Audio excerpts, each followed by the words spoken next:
All right. What's up, Perks? Oh man. See who shows, see what we got. I was still listening to John Crump and Rich talk.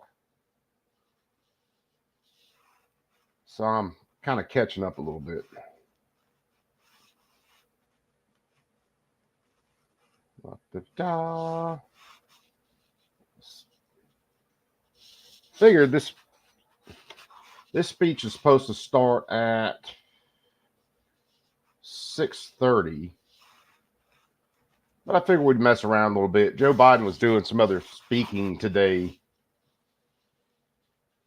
at one of the parts of the NATO summit, the Ukraine compact. And I figured, screw it, we watch a little bit of that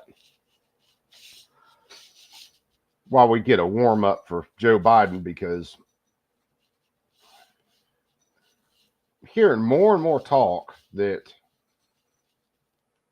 there are a lot more people, a lot more Democrats, especially, that are thinking about tonight and basically saying, look, man, if he doesn't have a decent speech tonight, they're just completely done with everything. So you knew you'd catch me. Hey, baby, how you doing?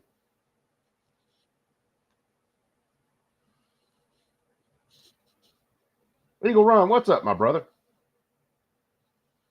Now, he's supposed to be actually taking questions.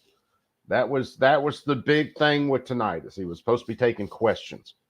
Um, and it's supposed to be what they said was a longer event, which for Joe Biden, who the hell knows? Fire Order, what's up, my brother? How you doing? So I figured we watch. Hell, I wasn't even thinking about it till a couple guys texted me earlier today and was talking about seeing whether we were going to cover it. And I was like, yeah, screw it, man, I'll run it. It's been a long ass hot day already, so might as well. More stuff coming in.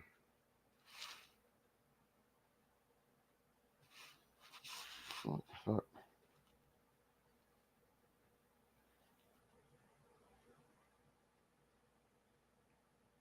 Okay, that's nothing.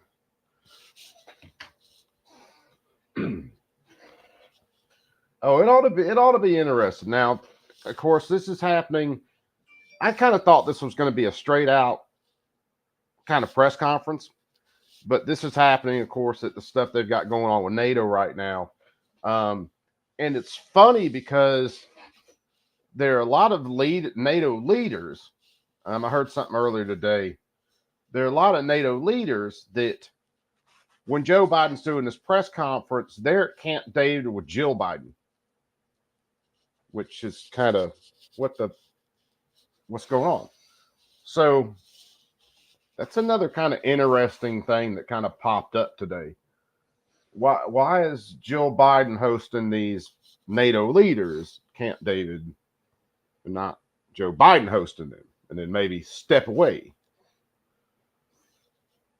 Losing the boy. What are you talking about, baby?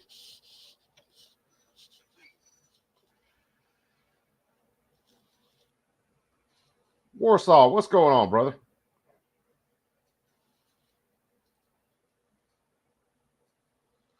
Yeah, man.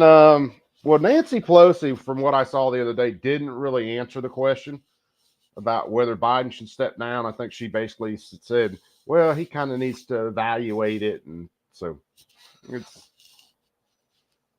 I'm still saying this is all just political theater.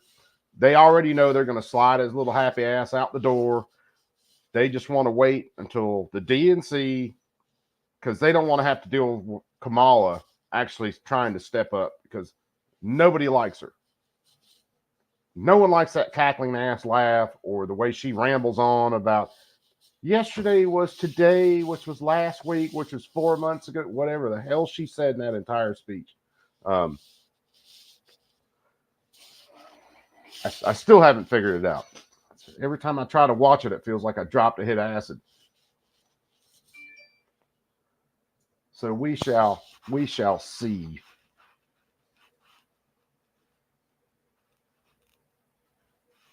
Of course, freaking Eagle Run stops in. Now I'm thinking about 8-6 blackout. something I'd really do want to check out. All right. So I'll tell you what, we got a couple minutes. Let's skim through his speech today at the UN. Tackle Fudd, how's it going, my brother? Da-da-da. So this is basically Joe Biden explaining why we're sending all this money and who we're sending it to. Okay. And just because maybe I can keep everything running right, I'll kill my camera. Let's see. Let me do something else real quick. Actually, a couple other things real quick. As usual, if you want a show that's on the ball and prepared, it ain't me.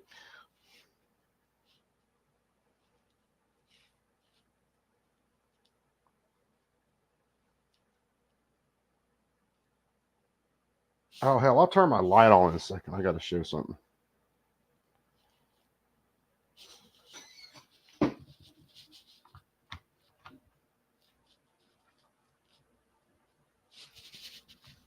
Hey, come on, stand to work. All right, I think that's ready.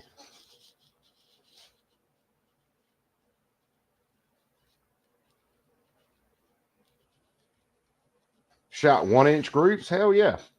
That's, man, the 308 I built not too long back on the 80% arms, lower. It's got a CMMG parts kit in it, but that's a complete Bear Creek upper. Now, I tore everything down on that upper down to the nuts and bolts when I actually Cerakoted it, and then restaked stuff, made sure everything was torqued properly and stuff like that. But yeah, it's a complete Bear Creek upper on that gun. Ooh, that's interesting. BCA's got a 6.8 or 8.6 upper. Gabriel, my brother, what's happening with you? Let's see. Here, let me make my screen bigger real fast. La, da, da, da.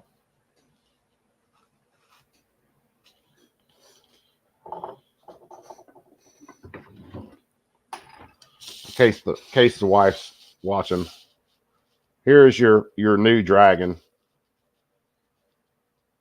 I had to do some cleanup work on him, but this one came out a lot better than the other one. So now I'm back to printing other stuff.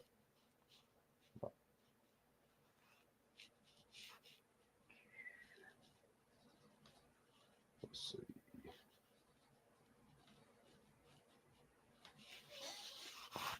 All right. See, I'm going to shrink myself down here. Or nah, screw it. We'll do that way.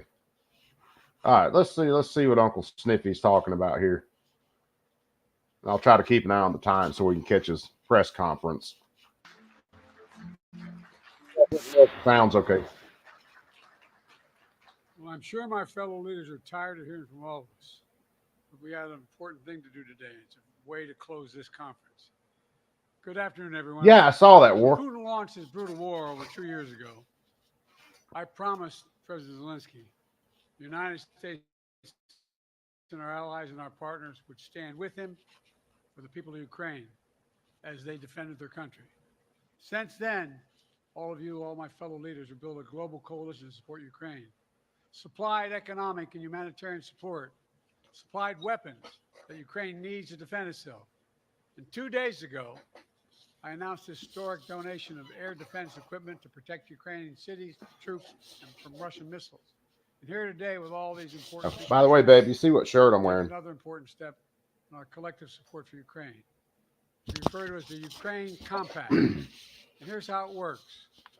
Last year, the G7 nations signed onto a declaration to protect Ukraine long term, not just for the duration of this war, but beyond after they win.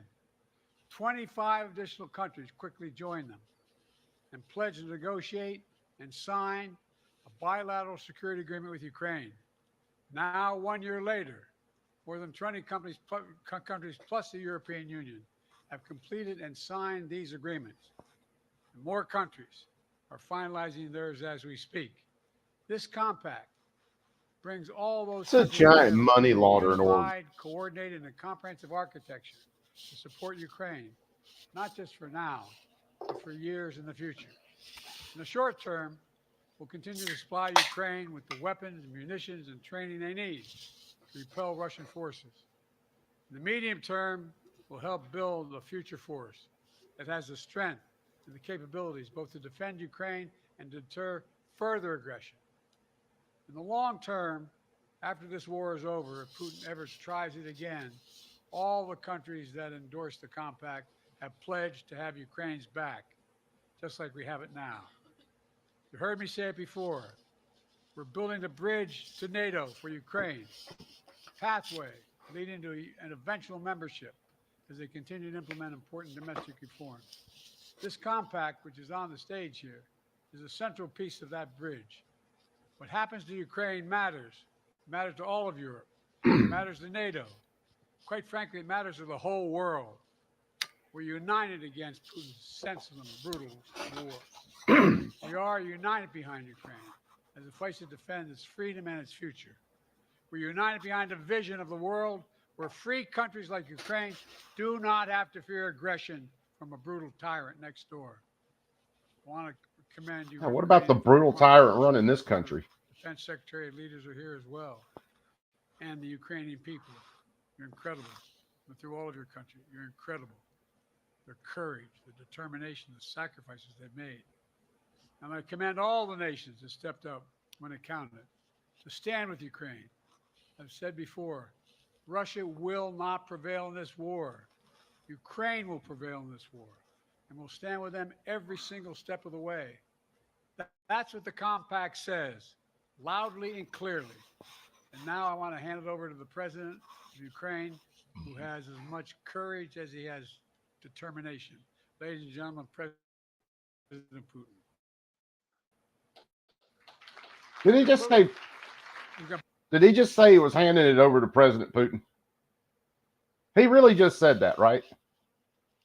It wasn't me having a stroke.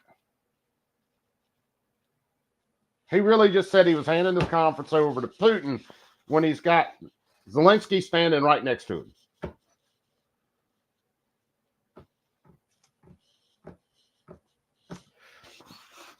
Really? Really? Anyway, we're going to skip past Zelensky talking, but and these clapping seals. A lot of them look around and go, did he just fucking really say that?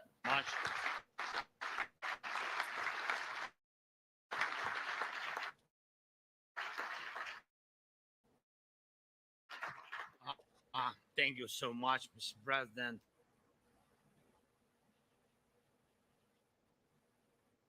America, and to all the partners, to all the leaders and your societies, your people, of course. And thanks to all partners for the Patriots and other air defense systems, provision of F-16s and assistance so that our people and our country could withstand Russian attacks. I wasn't just having a stroke there. I really heard that, right? As well as training, cybersecurity, intelligence cooperation, and the development of I the thought defense. This went on all of us. with Biden speaking further.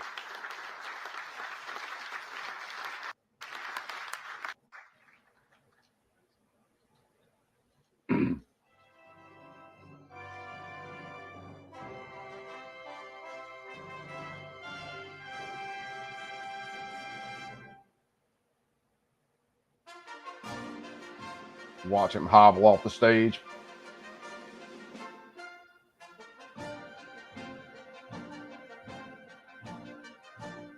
Yeah, I thought he actually spoke longer than that. So he really just got up there and said he was going to hand it over to President There will Putin. be agreement. His leadership, solid declaration on security. Dear our friends, thank you so much. I'm so focused on beating Putin, we got to worry about it. Putin. loudly and clearly. And now I want to hand it over to the president of Ukraine, who has as much courage as he has determination. Ladies and gentlemen, President Putin.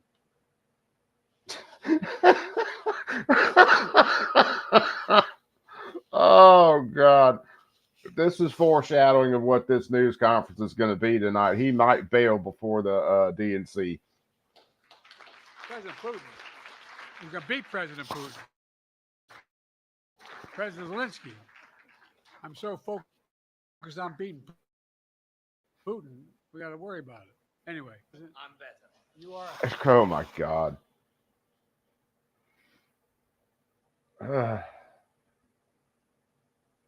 Not only does he just mumble rap his way through this entire speech read that he's got to do for what, 3 minutes, with Zelensky standing right beside him, he turns to him and goes, I'm handing this over to President Putin. Oh, Agarizer, what's up, my brother? How you doing?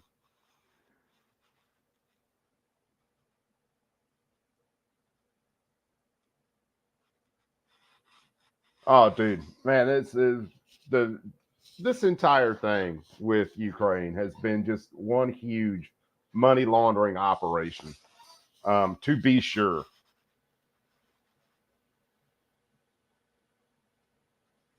So yeah, he was only there for just a couple of minutes. I thought that was actually longer than that. Oh well, hey. Let's see. Let's stop sharing that. There was something else. Damien, what's up, my brother? How you doing? So you just missed it, Damien. Apparently, President Biden has given everything to President Putin.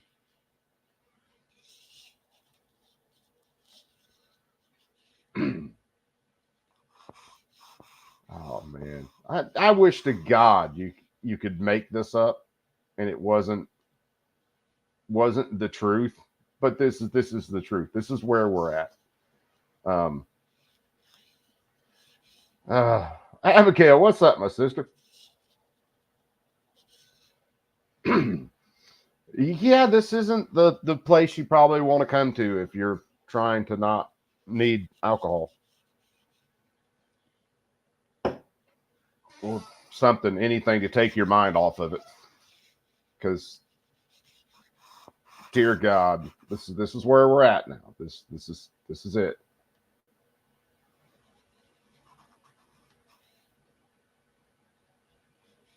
This is absolutely mind-numbingly amazing that like I said, if this is foreshadowing of his press conference tonight, I yeah, it's gonna be it'd be funnier if you were watching it from some other country. Watching it from ours, it's a little bit screwy. So let's see, where was I at?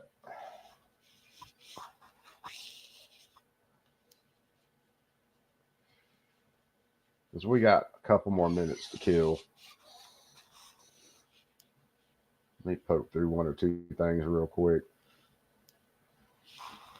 It is just, it's really seriously amazing to me.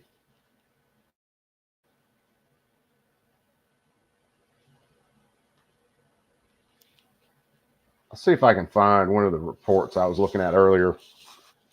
It was basically saying if Biden did bad in this press conference, that there were a bunch of Democrats that were talking about bailing on him.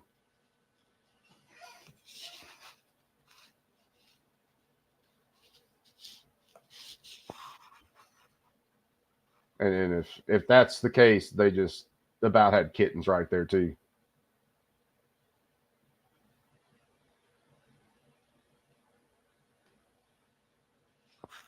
Okay, no, that's where they're covering it.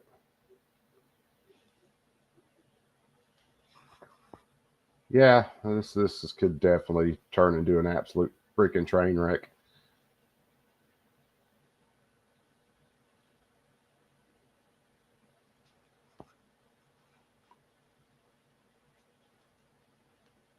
This isn't the one I was thinking about, but we'll check this one out from NBC, MSNBC, MSNBC, DNC, whatever it is. Christ, man, they're all the same right now. They are all the same right now. So let's see what this one's talking about. See if we can get an idea of the expectations here. All hands on deck effort to try to save President Biden's candidacy. But NBC News is now reporting that, quote, several of Biden's closest allies, including 3 people directly involved in efforts to reelect him, say they now see his chances of winning as 0. And the likelihood of him taking down fellow Democratic candidates is growing. Late yesterday, Vermont's Peter Welch became the first Democratic senator to call on Biden to leave the race, insisting it's, quote, for the good of the country. At the same time, sources close to the Biden campaign say fundraising has taken a major hit since the debate, one calling the situation disastrous.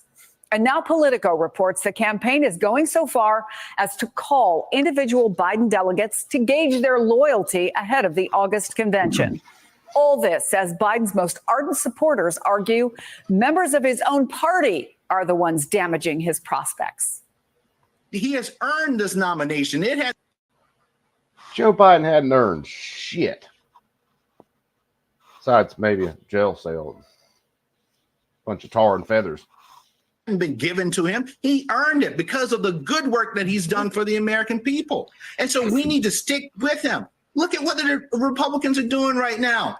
This guy has been convicted, Donald Trump, 34 times convicted felon, found liable of sexually assaulting a woman. And we're going to send that to the White House? Wake up, America. Wake up, Democrats. It's time to stiffen your spines and knock your knees and be for your president.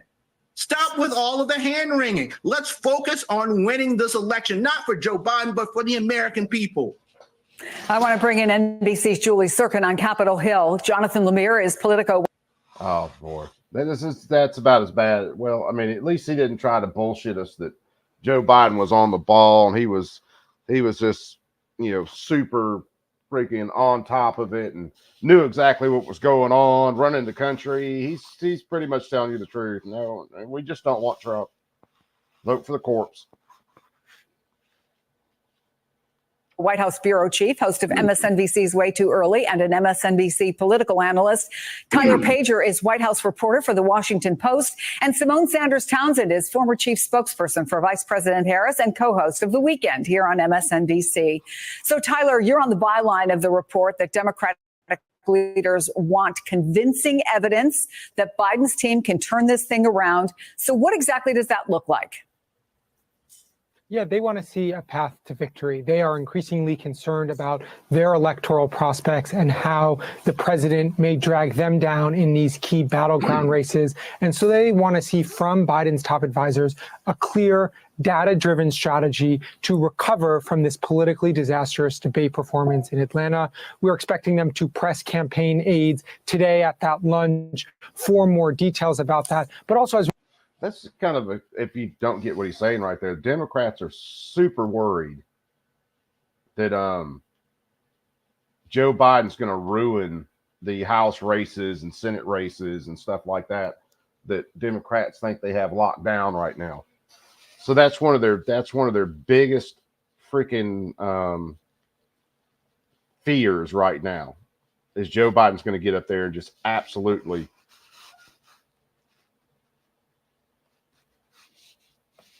destroy their chances to really hang on to power.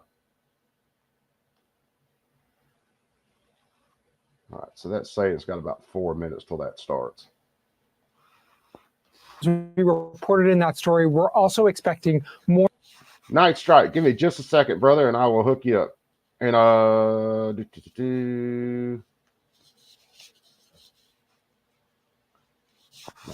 yeah, give me just a second. And we'll tag you in.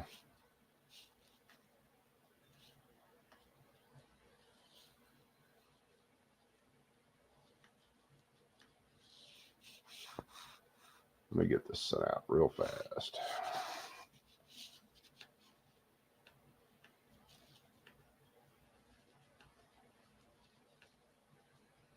All right, checks in the mail, Knight.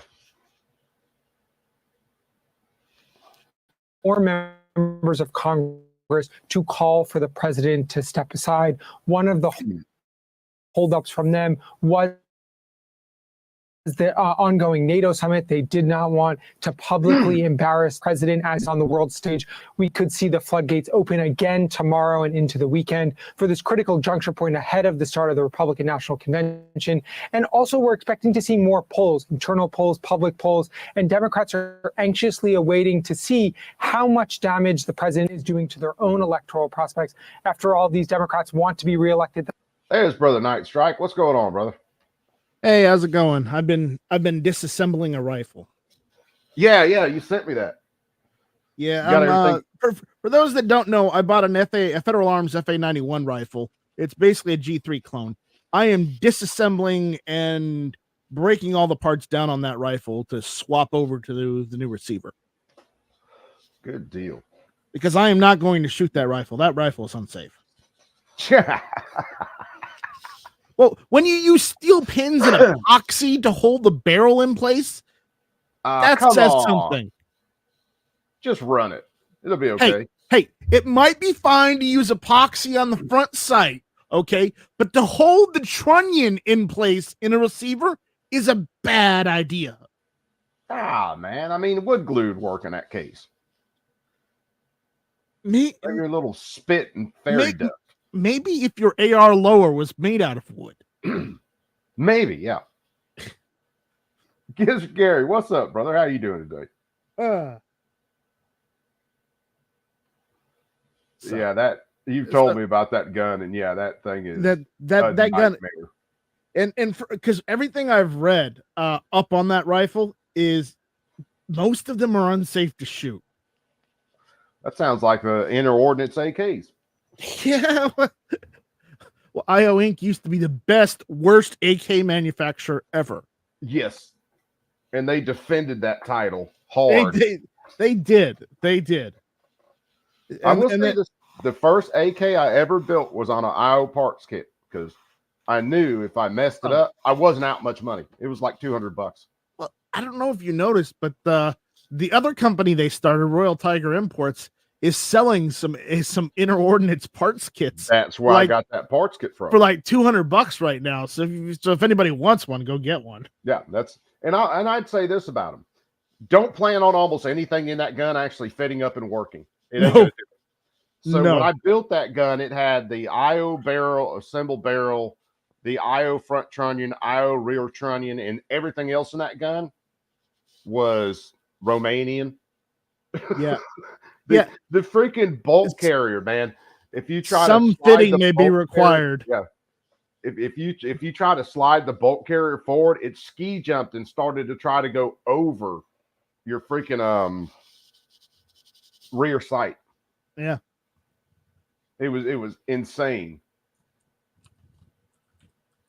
I kind of wish I had kept some of those parts. Just to show them off. Now I do have some. I've got the front trunnion. Let's see whether Biden's.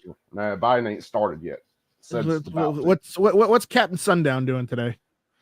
Oh, he is supposed to give his first real press conference in forever. You know what I think he's doing, and what most likely, his cabinet is trying to get him to do. They're trying to get. He's trying to show that he's capable of continuing the race, and that he's competent as a leader. And the problem is he already shit the bucket, the first debate. Oh, yeah, that first debate, you straight it.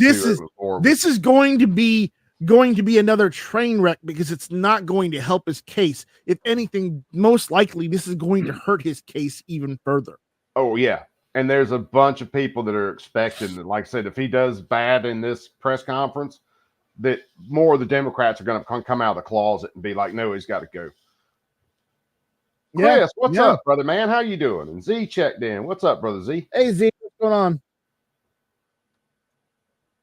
So I'm trying to, let's see, let me kill this because I'm trying to keep an eye on when exactly they start the press conference. And it's because it was supposed to start at 6:30.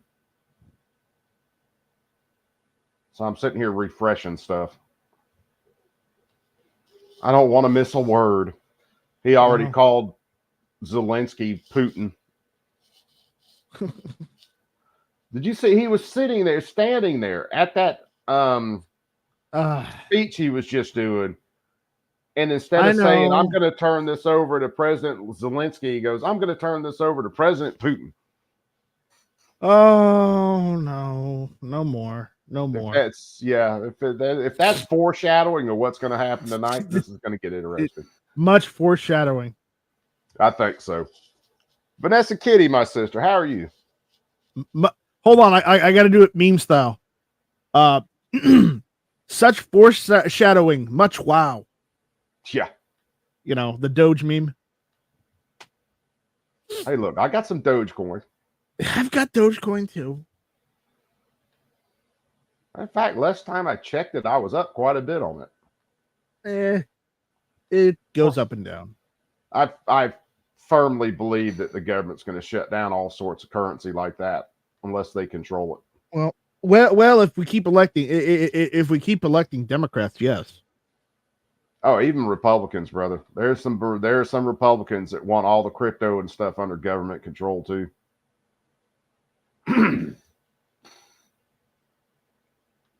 I really wish, looking back, things you look back on, I wish I'd gotten involved in Bitcoin early. I wish I hadn't sold my Bitcoin early. Ooh, yeah. If you had it and sold it, yeah. Come on, damn it. 6:33. These motherfuckers gonna act like dark and not start. For anybody who hasn't heard, I'll point you to the video that Crumpy did a video a couple hours ago on Dark's channel, so you may want to check that out. Yeah.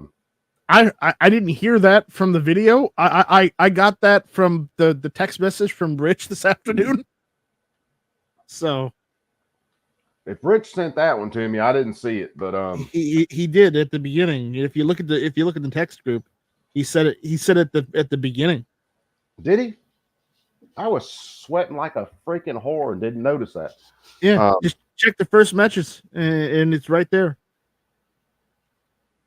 Well, that makes me feel even better about myself. Yeah, I went and texted Dark on Instagram after that, letting him know that I'm praying for him and his family. And yeah, I didn't text Dark. I texted Rich and was like, "Hey, I don't want to bother Dark. Yeah, but give him condolences for me. Because I really don't know. Oh yeah, it was. I just when it popped up, your message and then the next message from Rich popped up and it pushed it off my screens. What happened? Yep, it's in there, but it really sucks that happened to his father though. Oh yeah, man, it's losing a parent like that, especially a parent that means so much to you. And Dark's like what? Still in his 30s? Yeah, it's gotta be. Yeah. Dark's so losing his dad that early in life. Yeah, I couldn't imagine it, man. But anybody out there praying folks, man, throw Dark some love, throw his dad some love. And if anybody says 30 isn't early, well, I'm 40 and my parents are still around, so I'm 47 and both of mine are still kicking like a chicken. Yeah. Matter of fact, my mom's probably still got a mean ass right hook. Well, that's only because of the shit you say. Well, it was definitely because of what I said. Trust me. If it's not your mom, it's your wife. I've seen you. I've seen her on camera. Don't lie. I am still wondering where that other hand came from my mom, because I swear to God, when I said that stupid shit, I was watching both her hands. Mm-hmm. And still got shit slapped out of me. And also that other eye. I know where those are. She's got a freaking radar. Yeah. So. Come on, people. You going to start this thing or not? I wonder if they've got Biden up on the changing table right now, and they've got, Well, they're changing his diapers. Yeah. That's what was happening at the debate. Every time it went down, you couldn't see what was going on. It looked like NASCAR out there, ripping his pants down, throwing him up, wiping him off, powdered him. Yeah.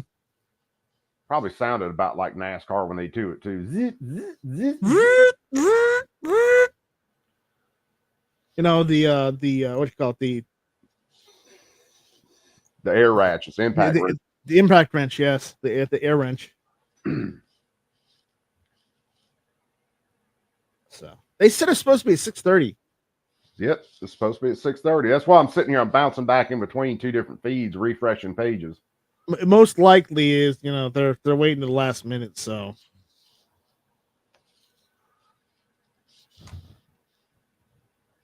I wonder if they're like, fuck it, no, dude, you can't go answer questions tonight. You called Zelensky Putin in front of God and everybody. yeah, No, you can't go out there.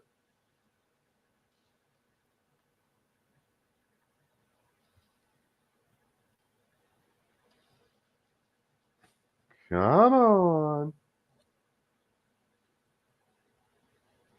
Is this some of that more foreshadowing where it can't even start off on time? today is Thursday, right? Yep. Today is definitely Thursday. Tomorrow's Friday.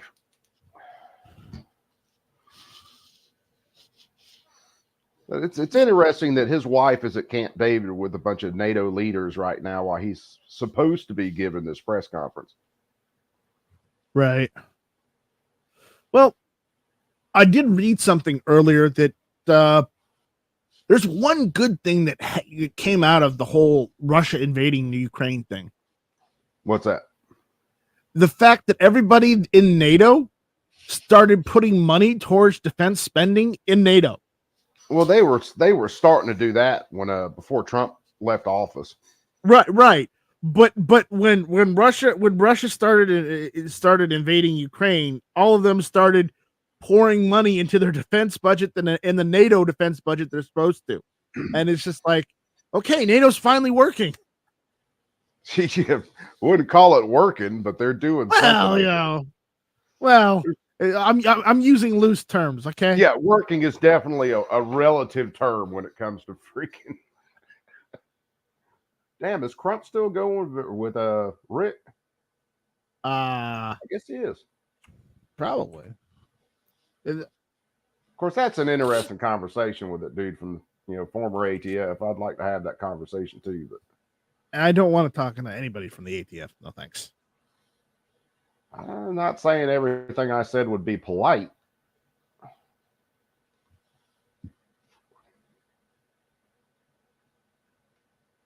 Matter of fact, I've seen Rick. The reason I recognize his name, I've seen him testify in a couple different hearings. Basically against what the ATF was doing. There's a reason they don't let him testify anymore. Oh yeah. They kept losing. He said in one of the cases, man, they shut it. He wasn't on the stand for less than a minute. And the judge got pissed, kicked the jury out, and then they told him, you can only answer these questions, and this is the only way you can answer them. So, yeah, that sounds fair. Mm-hmm. Come on. I'm still sitting here refreshing pages.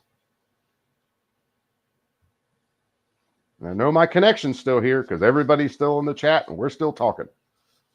Rich, what's up, my brother? Yep, there's Rich.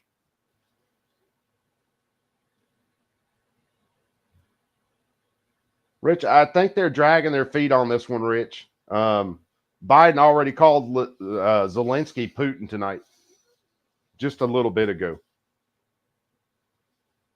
Yep. All right. Give me 1 second. I'll be right back. One, where you at? Okay, give me about a minute, all right?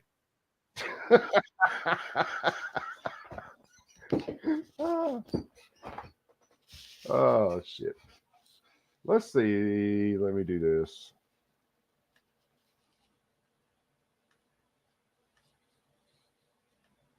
I should be able to find it quick.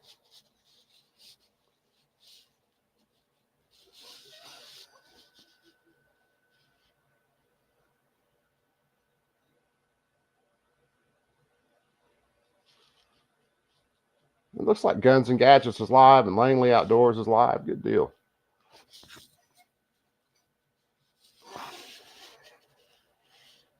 Let's see. Which one is it? Here it is.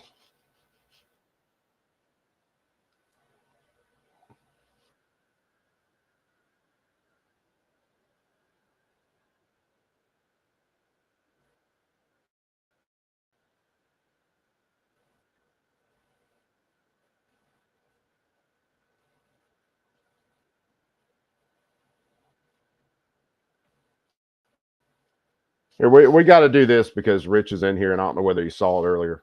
What'd I miss? ADXR. I'm just going to show that clip where Biden's calling Zelensky Putin again. All right. Because they haven't started the press conference yet. Yeah, and they said it's supposed to be at 6:30. So let's see. This is at 4:43. Now, if you scoot back,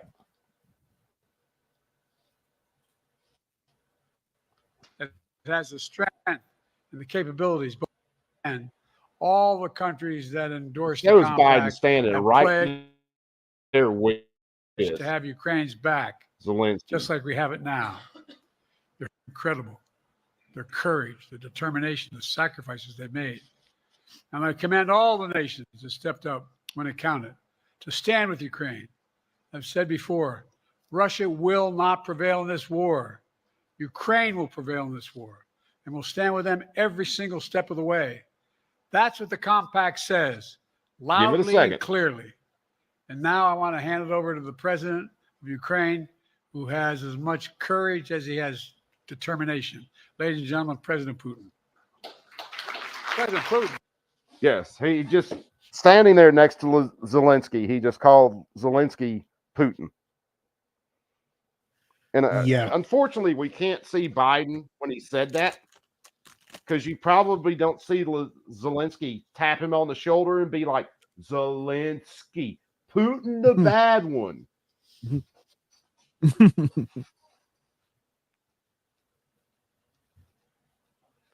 Rich, I still say that Biden's going to step down at least at the DNC.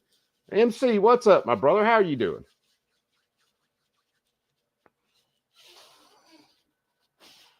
Let's see.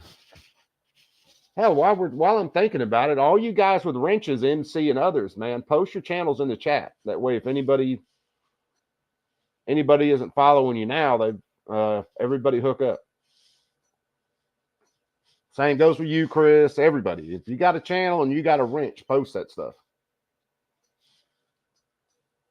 Why does Flying Rich? Oh, I know why Flying Rich doesn't have a wrench. I don't like him. No, just kidding. Flying Rich needs a wrench too. Because if you give him one, it'll crash. Watch, I'll do that and the whole stream will crash. Damn it, Rich.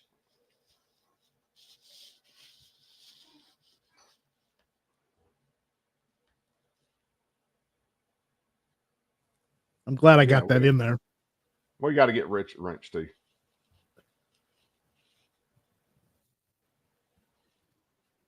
Oh, there's plenty of jabs for that. It's like saying that Joe Biden he says he's crashed 0 wrenches. Sure. But Flying Rich, how many streams have you crashed? We know the answer. Oh yeah, well, there's been a couple of those, which I'm guilty of that too. I can't say. Well, me too, but still, he has the track record. Now, I don't think Dark got a strike when I crashed his stream. No, Dark's given himself strikes. So there's that. So, well, Dark's pretty much, gives himself strikes just by having Rich there.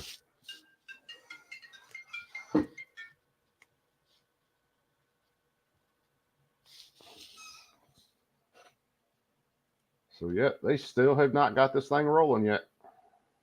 Are you sure you're on the right channel? Dude, I got C-SPAN up on one, and I got MSNBC up on one, and I'm refreshing both of them. And it says, waiting for MSNBC, July 11, 2024 at 6:30.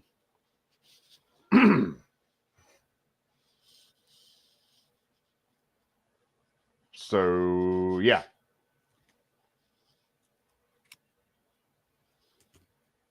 We are in the right place.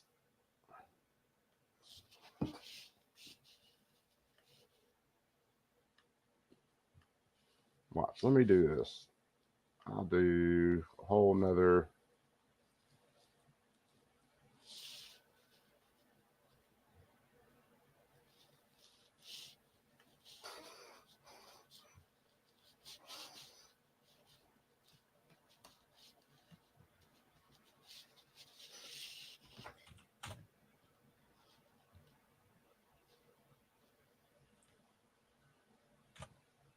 Hold on. No, that's May 8th of 24. Yeah, that was a while ago.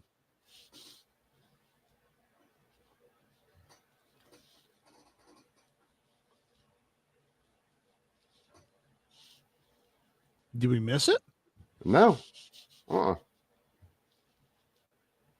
Freaking this is showing the same footage I was just showing about freaking Biden at the Ukraine rally. Mr. Knives, what's happening, my brother? How are you? Hide your chocolate.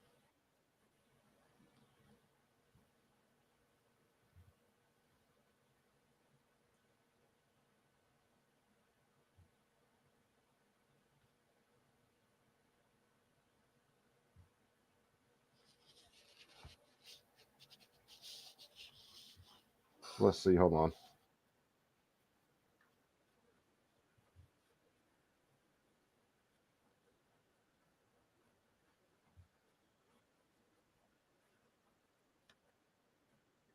Show you. This is what ABC's talking about right now. Yeah.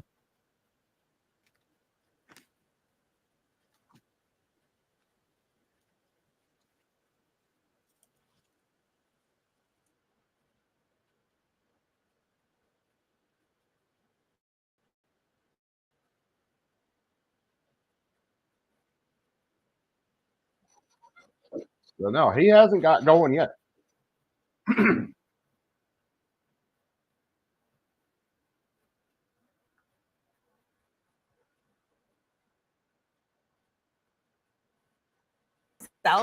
his campaign, the White House has They got to be talking about the whole Putin thing. They got to, unless there was another gap that slipped by. pointed to tonight as an example of the kind of night that Democrats, that voters across the board should be clued into. They've said, watch him in these unscripted moments. Now, this wasn't exactly that. He was reading from a teleprompter. In my head, this was a different kind of gaffe, not a great look on a night like tonight. But they have said this is the kind of moment where voters should be looking to the president to feel better about his presidency, his candidacy, his stamina, his ability to do the job. So look, he's not getting off to a great start, and this is by them setting their own bar, raising their own stakes. I mean, I think that it is not lost on me. It's out for Biden already, basically. It's basically Gary what says they she's saying updated right at there. 7 p.m. But that's in 10 minutes anyway, so it doesn't matter. That are continuing to show so much frustration, so much anxiety and panic about his ability to do the job and his ability to campaign for these next few months, and eventually whether or not he has any path or viable path to beat Donald Trump. He is at this point where he has to convince his. All right, so let's stop that.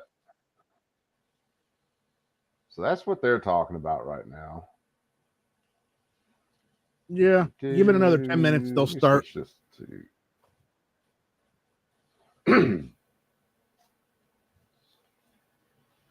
Fire Rotter says they've probably ran out of wet wipes. Yeah, most likely. Yeah, that's what I was talking about. They're over there. It was your job to get the wipes. Don't tell me that.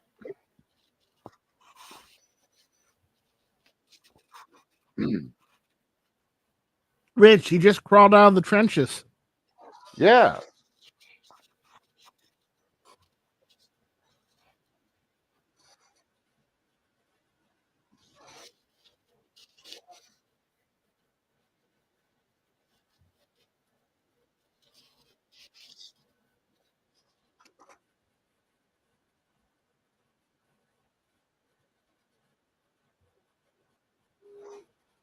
So we'll see what happens. Yeah, we're just going to bounce around to a bunch of different coverage until they get rolling. Shut up, lady.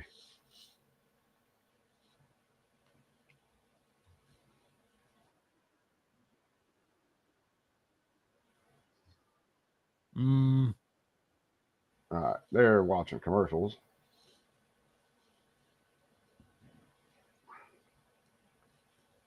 Well, this is the White House Events channel. I'll tell you what, since we got that. Since everybody's making wet wipe jokes and butt gnome jokes, then you know what? You know, we got to have a commercial here. All right. This is for you know, butt wipe brand butt wipes to make your wipe soup, make your butt super clean. But no, seriously, Biden brand. they got 7 minutes. The Alpine Fresh, yes. That's why Biden likes wipes so much. They do smell like little kids. You know, in 3 distinct scents: lemon fresh, pine fresh, Alpine Fresh, and what's the last one? Huggies. No, Meadow Fresh. There we go.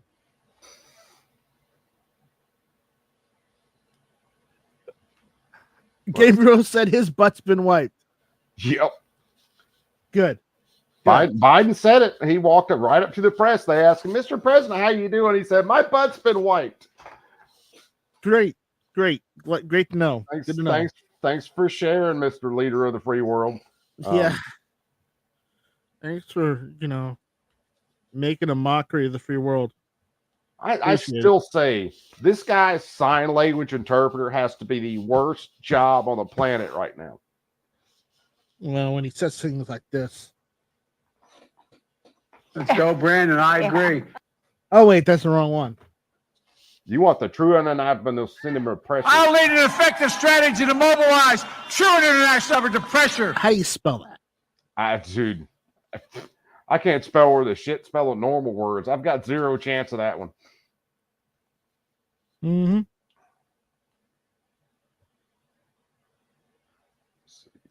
You know, and remember, Corn Pop was a bad dude. Corn Pop was a real bad dude. He was. Went out there and I cut me a length of chain. Corn Pop was a bad dude. And there were little kids in the pool that liked to rub the hair on my legs. Because I got hairy legs. Freaking, this is yeah. This is our president, ladies and gentlemen. How with all that? With the you know the thing. Go, you know the thing. Wait, I think I got that one. Hold on. Give me a second. All men and women created by go. You know the thing. Yes, exactly. I guess they're getting ready for the press conference. This is what I think it is. They're getting cameras set up. I wonder if they'll make Biden look like an orange Cheeto this time. Ooh, look what Gary says. There's just one letter difference between Biden and bidet. Think about it. You are right. Of course, bidet is way more useful.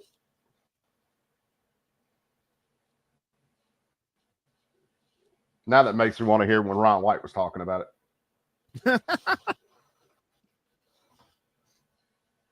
Did you ever hear that skit when he was talking about the toilet squirting up on him? No, I didn't. It's hysterical.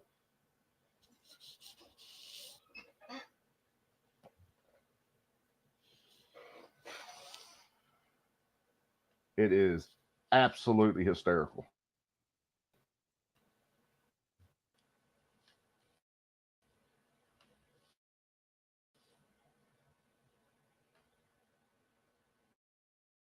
Yeah, apparently they're trying to gear up for it.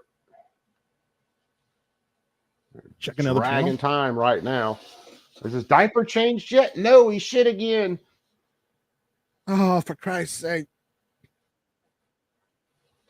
If you've ever changed little kids, sometimes they have shits that you can't get off with like a freaking pressure With- washer. Maybe that's what they're Hmm. going through.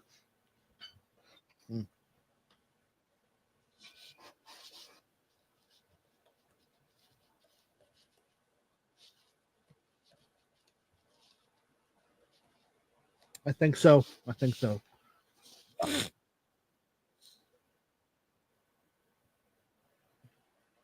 It's got to get his butt wiped.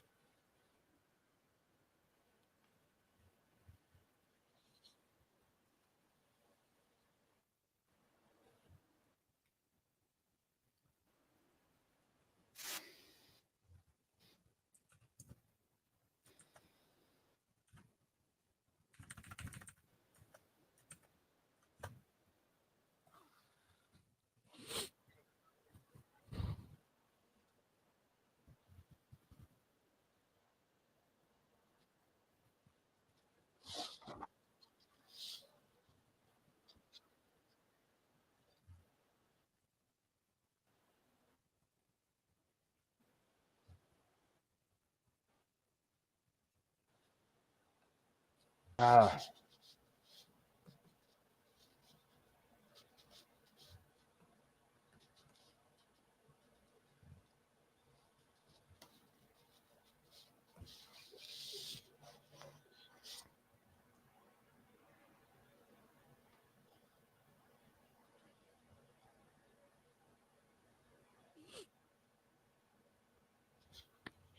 Yeah, I need some coffee right now.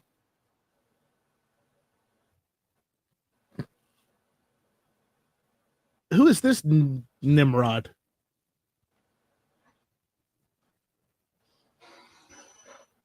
Is that one of the president's spokespeople? Why is he standing there instead of the president? Yeah, right now we're just we're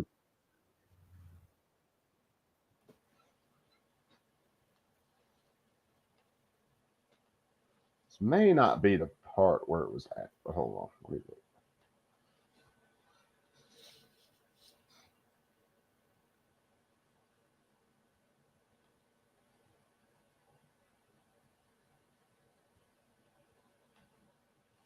Oh, good. The testing screen's up.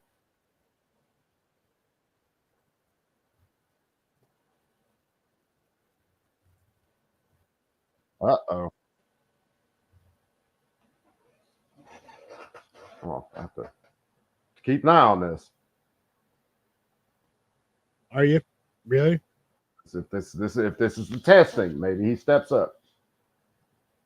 No, he's not going to step up. He's going to step down. Oh yeah, I do believe he will. Let's see here. Da-da-da-da.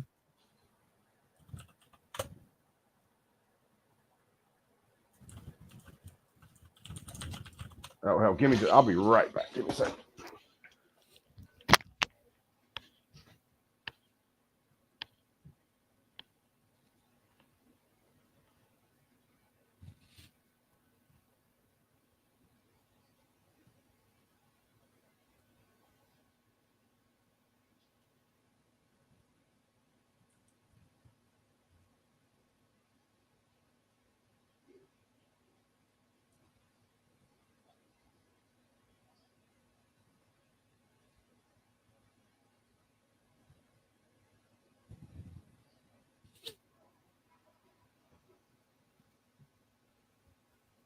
Hmm.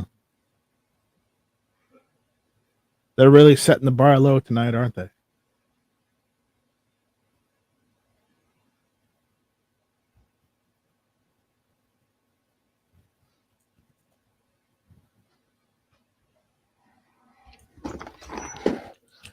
Yeah, I see. We're still on the testing screen.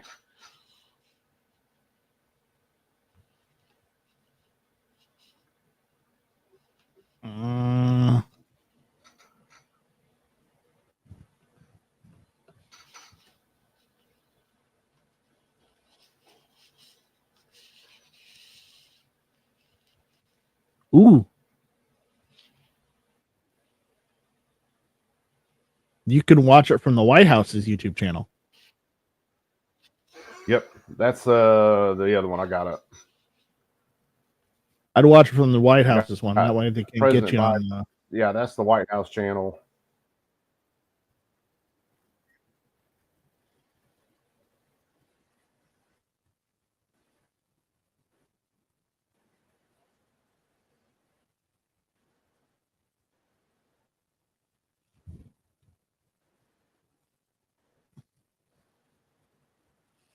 Hmm.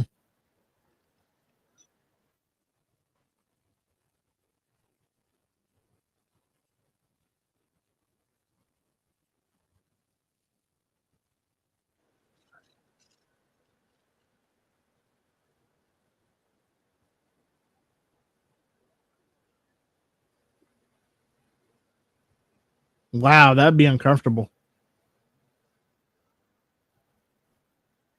We can see your screen, by the way, Coop.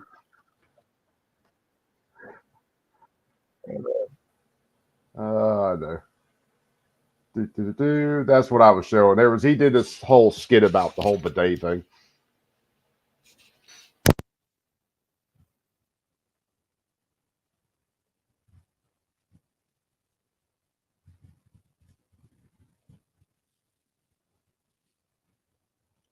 Hmm.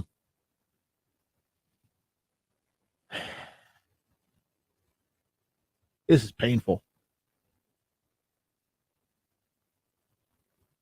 Uh-oh, there seems to be somebody up there. Unmute it. All right, never mind.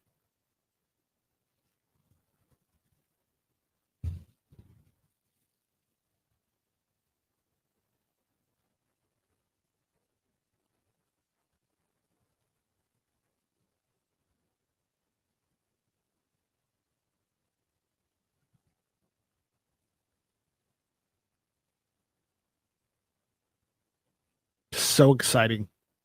I tell you.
It's quiet out there. Almost too quiet.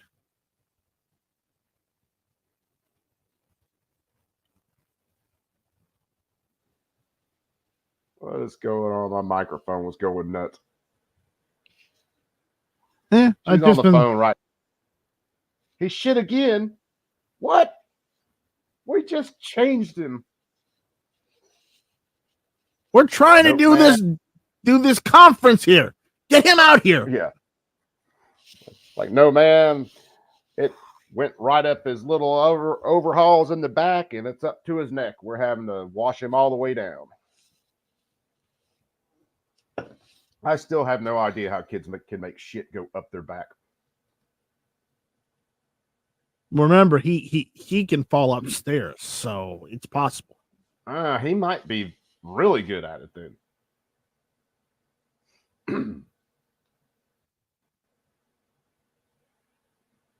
One of those fun facts about having kids, they can make shit do stuff that is against the laws of physics. Ah, there we go. Unmute it. Shouldn't be muted. It's not muted.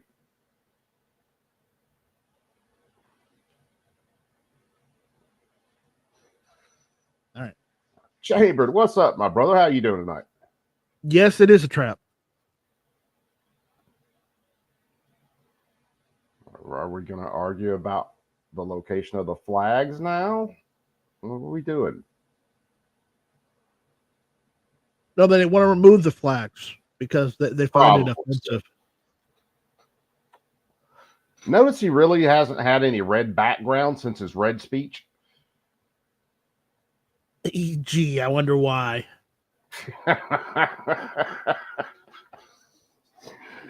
Probably because the dictator and cheese found out people didn't like that shit too much. I think it's more likely because people thought it looked like 1984. Oh, a little bit. Ain't no little bit about it. That's what it looked like. Matter of fact, the obey sticker that PLA sent me still over here on my wall. Yep.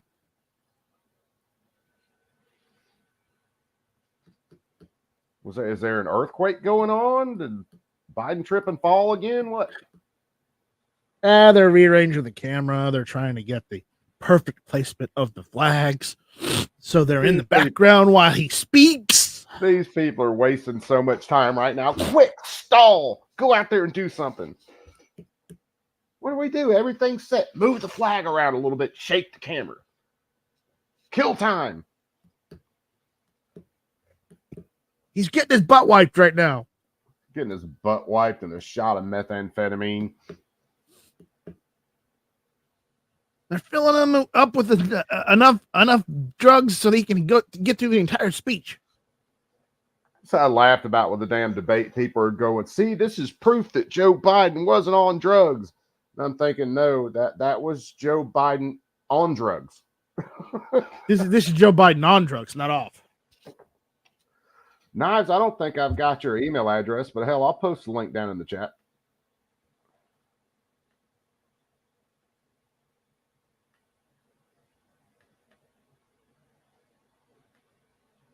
As long as you can get your connection to work with my connection, because the last few times you've had issues.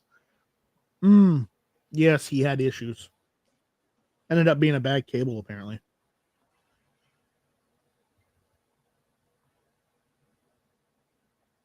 We're going to get a whole bunch of yahoos in here. Just watch. Yeah, I saw it. They actually did call it the Big Boy Press Conference, which is why part of the description was Joe Biden putting his big boy pants on, or maybe that was post on X. That's why he's getting his butt wiped. See, I'm still showing Knives. His device is not connected. Hold on. Do we have it? Hello? We got it. What's up, Knives? Hold on. Hoya, you guys hear me loud and clear? Yeah, brother. He can use StreamYard, but he can't use Discord. What's Discord? Don't start with me, Knives. Dude, I'm Sean is I am still angry at you for that, by the way. I am almost never on Discord. I am. There are a couple guys that I follow on there that I love. That man, I'm almost never on there.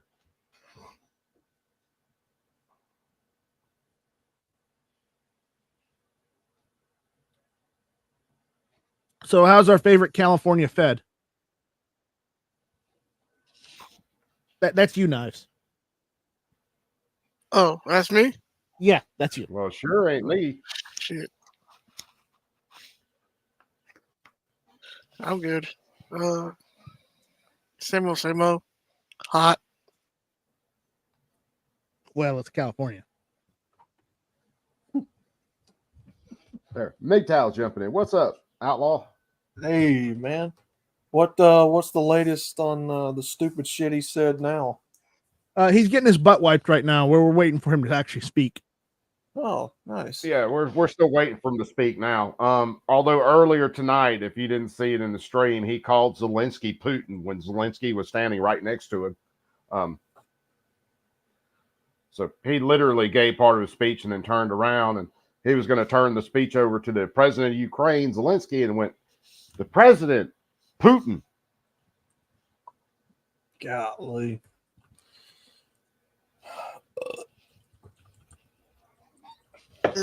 Are we gonna get Gavin Newsom? Yeah, he's got to put Gavin Newsom in place of him. I seriously think Gavin is going to be their pick to be president. Oh, dude's getting hammered here. So Knives, you can actually vote in a better governor than what you have already.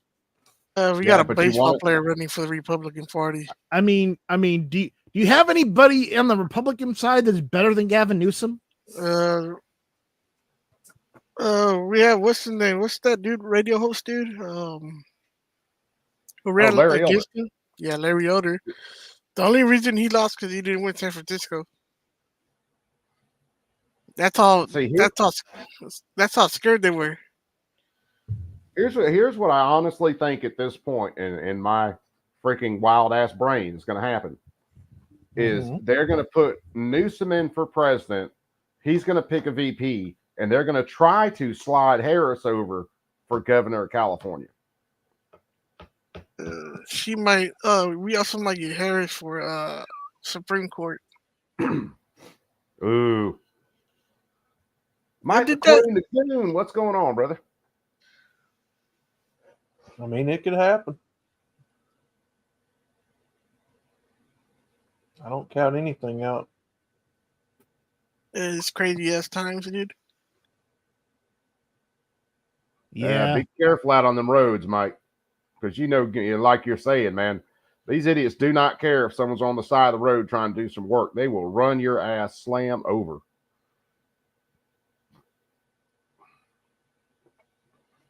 Yeah, we're definitely living in some crazy times, guys, for sure.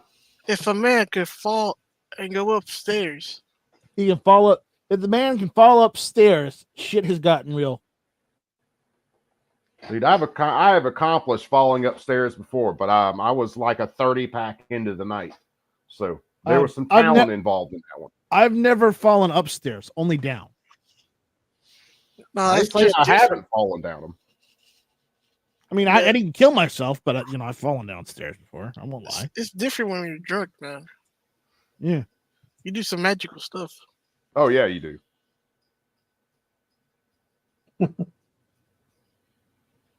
I wouldn't call it magical, but you know.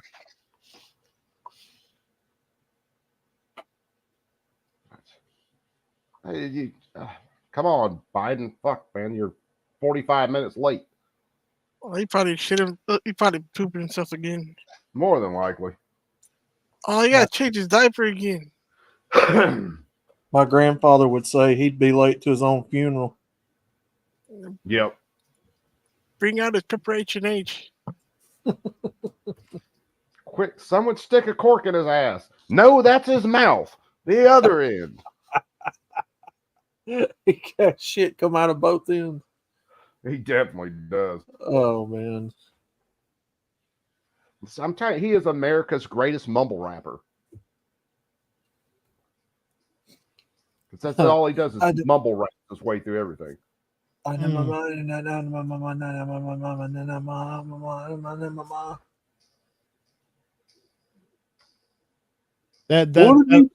That almost made sense. That can't be him. Put out my gun. Put out your shotgun, shoot 2 rounds. Pull out your shotgun and fire 2 blasts outside of the house. It starts mumbling. What the fuck is this guy saying, man? This dude sounds cool as fuck, dude. I don't know what he just said, man, but he sounded good. Well, they're trying to give you a look at the room now. Uh-oh. Yes. Oh, She so he's gonna might- step down, or what's gonna go on now? We have no idea. There's no idea what's going to happen See tonight. my shiny microphone in my face. Either he's going to say that he's still in the race, or considering they got all the NATO stuff, they very well might be planning to induct Ukraine into NATO or something. Oh shit, that'd be fucked up. No, dude. wouldn't I put it think past Poland's revving up, and I think they just got their F-16, right? Yeah. Oh Do you shit! see my microphone? It is a Ain't nice Poland? Isn't Poland like a? Ain't they like the super snipers for tanks? Poland? No. MVPs? No, I that's don't know. Yes, yes. Will the president be using Pampers or Love's pull-up training pants this time? Sorry, he doesn't use pull-ups anymore. We got tired of having to tear them things open. We prefer the easy to get off tab. Are they scented or unscented? Yes. Oh, you know, with Uncle Sniffy, they're scented. Get like 4 pounds of talcum powder. Oh my god. Every time he farts, it blows a little puff out on the sides, or like a break. Only problem is he Like a doesn't 50 fart. cal break. He's sharting the whole time. He ain't farting. Oh It's god. doing both, dude. It's going up his back too. He got like a little break, like a triangle break, dude. I guarantee you, Biden's asshole is as loose as his mouth and probably makes more sense. Dude, you ever had to change a kid's pamper when he has like up his back and sitting on the side of his legs? Oh yeah. Yes. Yeah, that's what I'm trying to say. He's Right. puffing out every time he farts, man. Got a little That's- break going on. Yeah, that's why I was talking earlier, man. Kids can make shit do shit that doesn't.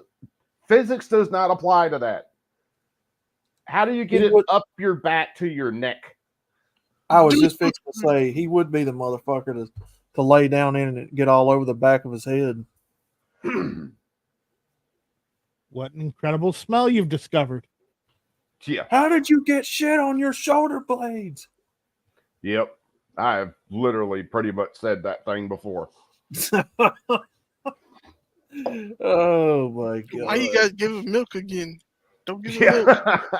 Don't give him any dairy products. Oh boy. He's Oh, like an boy. A10 Warhawk. Brrr. You would probably explain why most of his, people that surrounded him real close were wearing masks. As soon as COVID came out, they threw their mask on. They ain't taking them off yet. That is true. Is that Kamala up there sitting with the yellow jacket? No, that's one of the Yes. probably one of the heads of the press corps staff.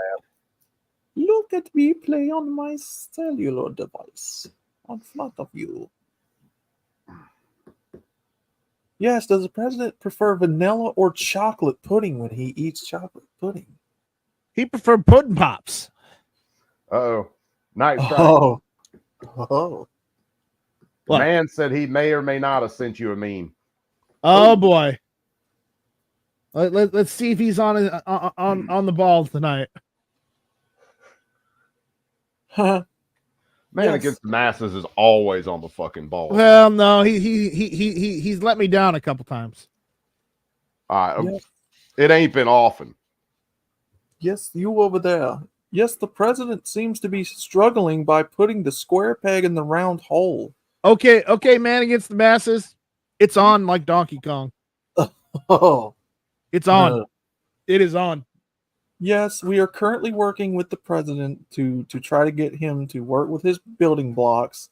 He still tries to put the square peg in the round hole. We're trying to work with him on shapes, but he just persists. He seems to have chewed it in two. It is on. Oh, I thought you were saying it's on because this was on. I was like, no, it's not. No. He knows. Oh, I guarantee it's not as bad as the ones he sent me last night. I had to go look at them again. No, I will send it to you.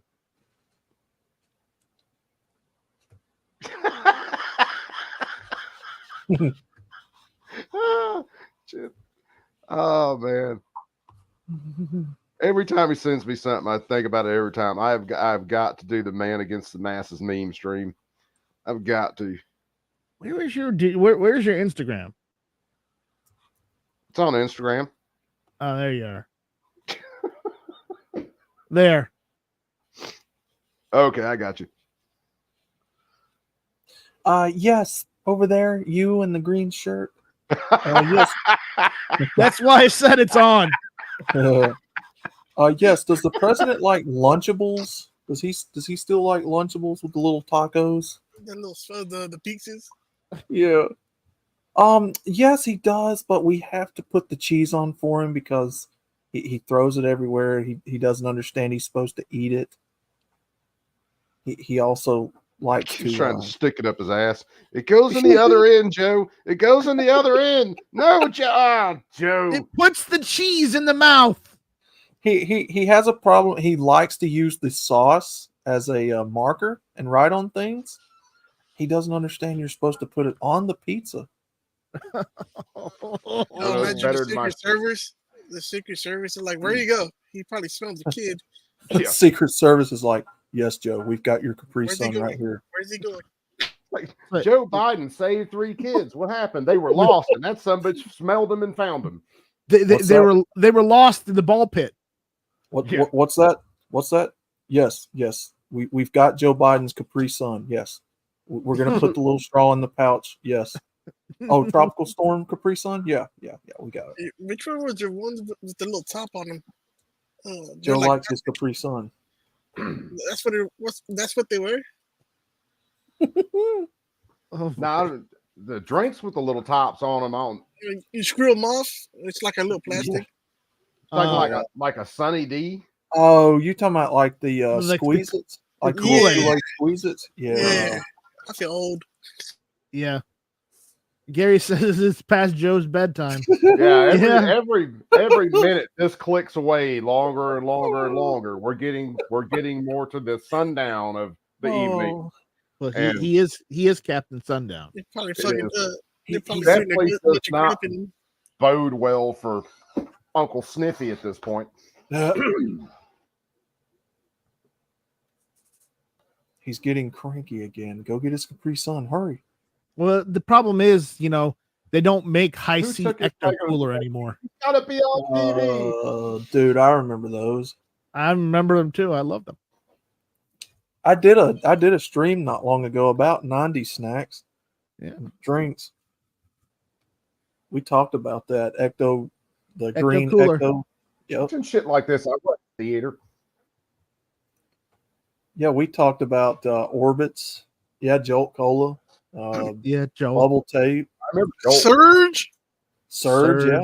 We talked about that. They brought that back recently, but I ain't seen it lately. They brought Jolt Cola back recently too. It was at Dollar General for a long while. Was it? Yeah. I So- never thought. Coop, I don't know if your area, if you've got Piggly Wigglies. Hmm? Yeah. You got a Piggly Wiggly? Oh, Well, yeah. our Piggly Wiggly has got a set of Warheads cola, like the candy Warheads, Yeah. and they've also got Skittles soda. I'm like, what the fuck? Most of the Piggly Wigglies in my area have gone out. Yeah. We've still got a few know, around. All we got left, a lot of the Bilos went out because Food Lion bought Bilo out. Yeah, they still make Natalators. Now later, Yeah. yeah, they still make now. Oh yeah, I remember They that. got a jam. We had in my area. We used to have Food World, Bruno's.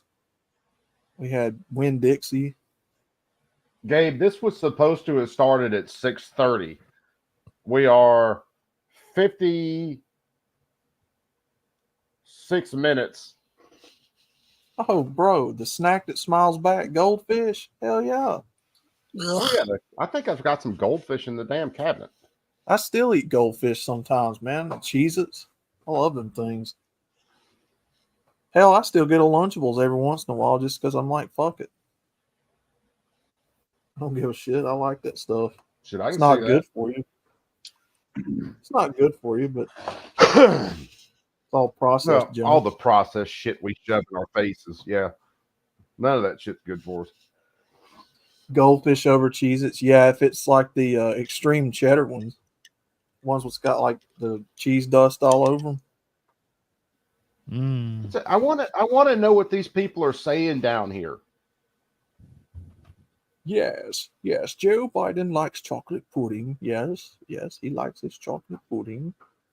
They've got microphones. There's oh, they're standing up. Oh, here we go. Obama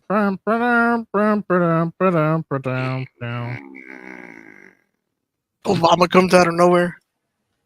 I just shit my Why do we pants. not have sound? I Where's want to announce to the world, I have just shit my pants. Hold on, I'm switching a tab. We don't, for some reason, Switch that's not the- showing any sound at all. Unshare and share the tab and make sure you have the button clicked on for audio. Oh, Lunchables is the greatest thing in the world.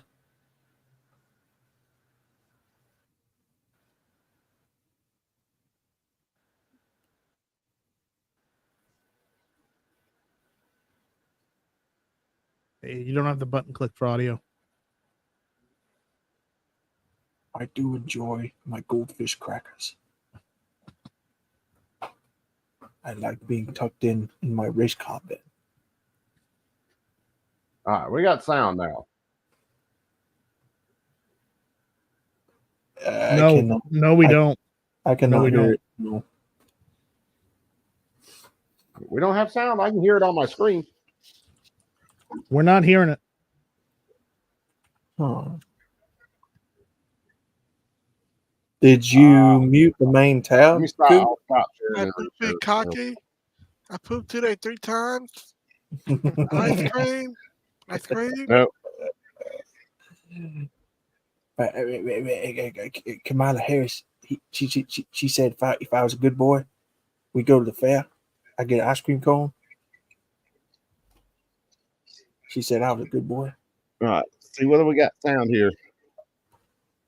Mm-mm. Nope.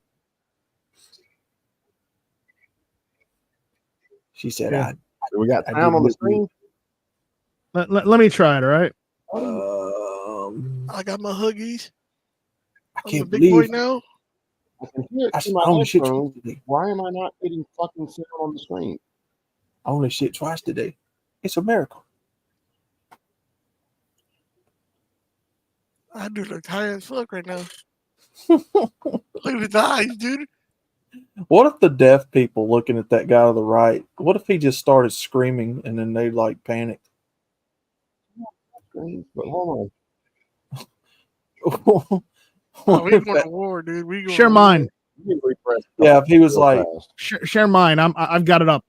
if the deaf were like reading his lips and he's like screaming, All right, we're let going me- to war. Ah. This summit, several heads of states made it a point in their statements to thank the United States and to thank me personally for all that NATO has achieved. NATO is not only stronger, NATO is bigger because we led the charge to bring in Finland and Sweden into the alliance. And it makes a gigantic difference. Excuse me. Meanwhile, Can you guys hear it? my predecessor Yeah. has made Yeah, it yeah, clear I got it now. he has All right, no good. commitment to NATO. Yeah, look He at made the it dude's eyes. clear that he would feel no obligation to honor Article 5. He's already told Putin, and I quote, do whatever the hell you want. In fact, the day after Putin invaded Ukraine, here's what he said. It was genius. It was wonderful. Some of you forgot that, but that's exactly what he said.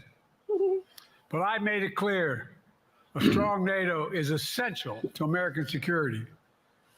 And I believe the obligation of Article 5 is sacred. And I would remind all Americans, Article 5 is invoked only once in NATO's long history, and that was to defend America after 9/11. I made it clear that I will not bow down to Putin. I will not walk away from Ukraine. I will keep NATO strong. That's exactly what we did. and exactly what we'll continue to do. Now, the future of American policy is up to the American people. This is much more than a political question. It's more than that. It's a national security issue. Don't reduce this to the usual testament that people talk about, issues of being a political campaign. It's far too important. It's about the world we live in for decades to come. Every American must ask herself or himself, is the world safer with NATO? Are you safer? Is your family Biden. safer? What about Zimzers? I believe the American people know the answer to all those questions. Just tell everyone is you're yes. invoking Article 5 and And I we're going to believe beat Ukraine, American people Russia understand into a pulp. that America is Get it stronger, over with. stronger Biden, because what of about our all the alliances. Zimzers? I Did you just believe the assume that American everybody's a consensus man from and a woman? Truman to Reagan to me still holds today. America cannot retreat from the world. We must lead the world. We're our indispensable nation, as Madeleine Albright wrote. Now let me turn to three other key issues. Just this morning, we had a great economic report showing inflation is down. Bullshit. Overall prices fell last month. Oh, that is. Core inflation is the lowest it's been in 3 years. Prices Yeah, have fallen right. for cars, Yeah, bitch, where? appliances, and airfares. Grocery prices have fallen since the start of the Nah, Since when do you ever go to the year. We're working store? to take down corporate greed to bring I'm those paying prices nearly down $8 a carton for eggs, Meanwhile, motherfucker. What are you talking Trump's about? calling for a 10% tariff on everything Americans buy, including food from overseas, vegetables, and other necessities. And economists tell us that would cost the average American working family another $2,500 a year. It's a tax of $2,500 a year. Second, our efforts to secure the border, southern border, is working. After Trump killed it's the not. bipartisan effort to secure the border, Republicans and Democrats Border's been have more worked on more because he insecure than thought ever. it would benefit me and make him a loser. Republicans walked away. So I took executive action last month. As a Executive consequence, working with Mexico, border encounters have gone down over 50%. The current level is lower today than when Trump left office. Third, action. for months, the United States has been working to secure a ceasefire in Gaza, to bring the hostages home, to create a path for peace and stability in the Middle East. 6 weeks ago, I laid out a detailed plan in writing. It was endorsed by the UN Security Council, the G7. That framework is now agreed on by both Israel and Hamas. So I sent my team to the region to hammer out the details. These are difficult, complex issues. There's still gaps to close. We're making progress. The trend is positive. And I'm determined to get this deal done and bring an end to this war, which should end now. Let me conclude where I began. We're the United States of America. We are the indispensable nation. Our leadership matters. Our partnerships matter. This moment matters. We must rise to meet it. With that, I'll take your questions. I've been given a list of people to call on here. Reuters, Jeff Mason.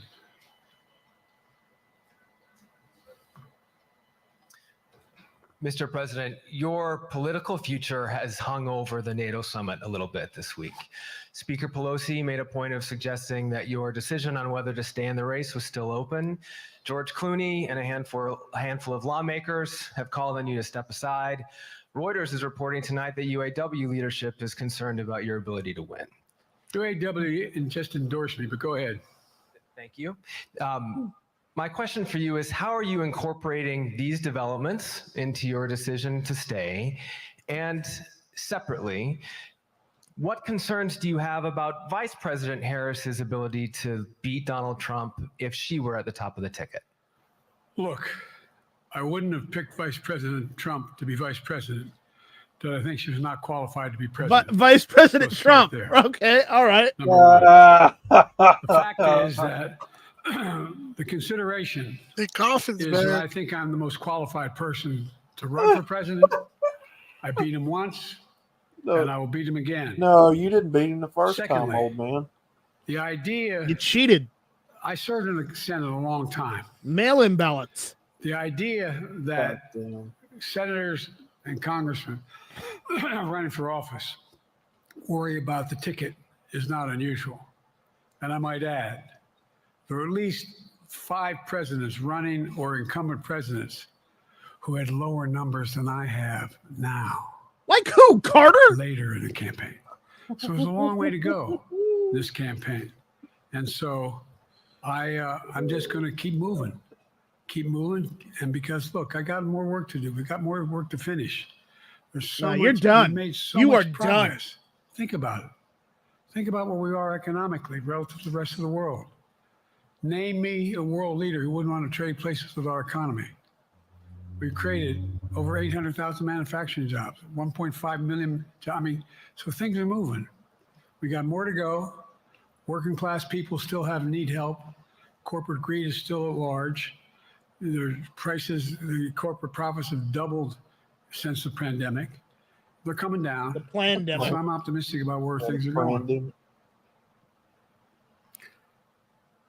Danny Kemp, AFP. Hand-picked questions and shit. Thanks. Thank you, Mr. President. I wanted to ask you about you mixed up Presidents Zelensky and Putin earlier today. And you now have sort of your key allies, including the British Prime Minister, the President of France, and the German Chancellor having to step in and make excuses for you on that. And officials here are saying off the record that your decline has become noticeable.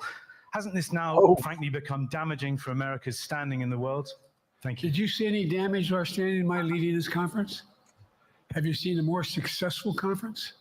What do you think? Yeah, And one that the Trump Putin runs. piece, I was talking about Putin, and I said, and now, at the very end, I said, here, I mean, Putin. I said, no, I'm sorry, Zelensky.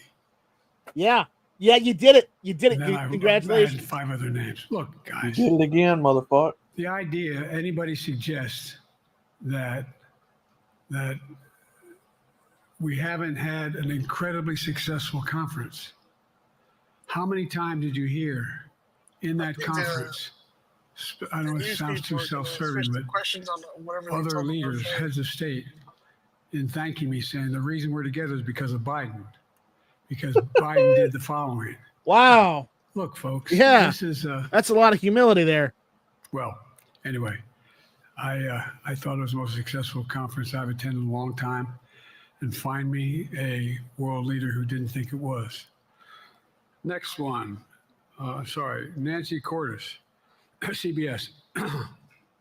Thank you, Mr. President. You mentioned other instances in history where presidents have faced a challenge, but what makes this moment in history so unique is that it is not your enemies who are calling on you to reconsider your decision to stay in the race. It's your friends, supporters, people who think you've done a great job over the past 4 years. Have you spent time thinking about what it would mean for your legacy, which you've worked decades to build, if you stay in the race, despite the concerns that voters say they have, and you lose to someone who you yourself have argued is unfit to return to the Oval Office? Well, look, I'm not in this for my legacy. I'm in this to complete the job I started. Yeah, right. As you recall, understandably, many of you and many economists thought my initial initiatives that I put forward, can't do that. It's going to cause inflation. Things are going to skyrocket. The debt's going to go up. It already has. What are you hearing now from mainstream economists? The same. 16 economic Nobel laureates said I've done a hell of a job. No, you haven't. And under my plans so far and what's going to happen in the future. You've ruined the country. That things are going to get much better. Our economy is growing. I was determined when I got elected to stop the trickle-down economic theory.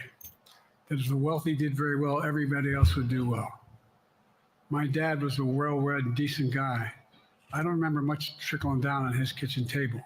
I'll be right back. Middle-class people and working-class people need help. Trickling down on And so his what table. happened is I decided to was able to implement as Does president. that mean he pooped? What I believed when I was a senator.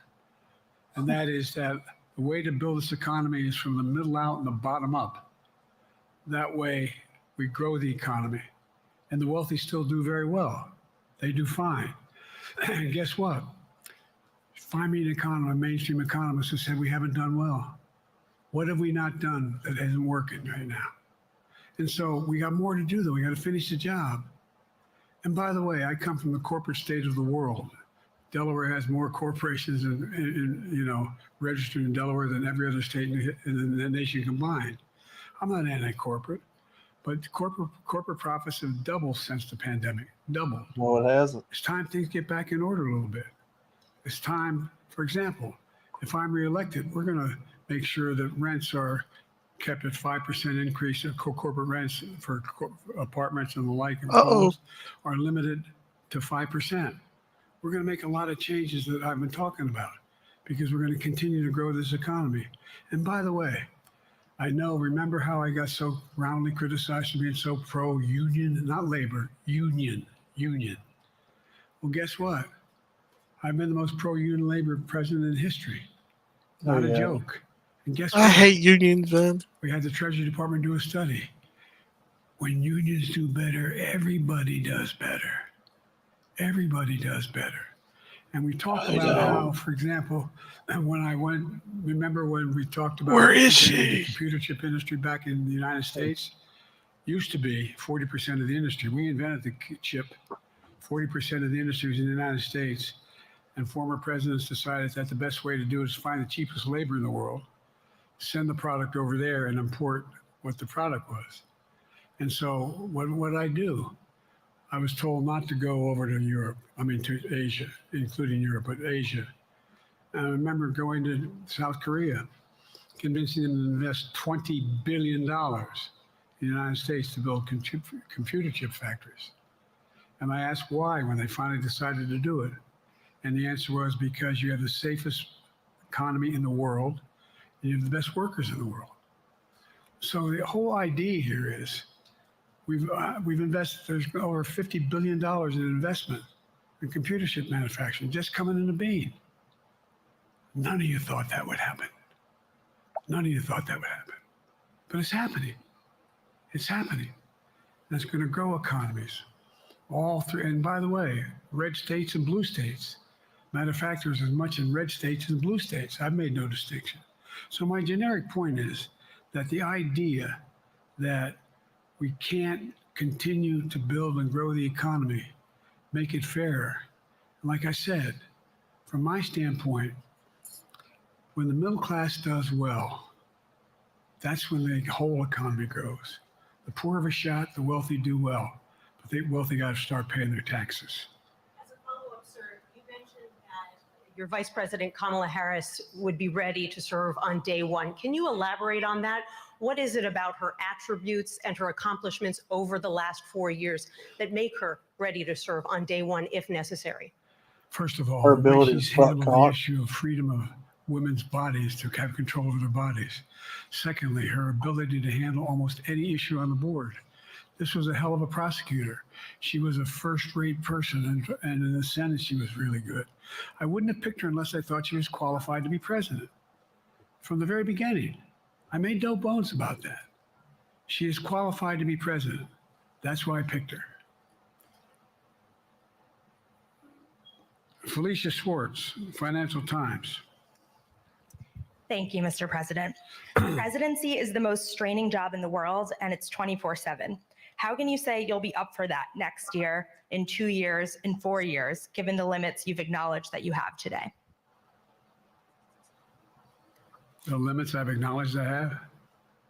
There's been reporting that you've acknowledged that you need to go to bed earlier and your evening around 8. That's not true. Look, what I said was, The hell it instead isn't. of my every day starting at 7 and going to bed at midnight, it'd be smarter for me to pace myself a little more. And I said, for example, the 8, 7, 6 stuff, instead of starting the fundraiser at 9 o'clock, start at 8 o'clock. People get to go home by 10 o'clock.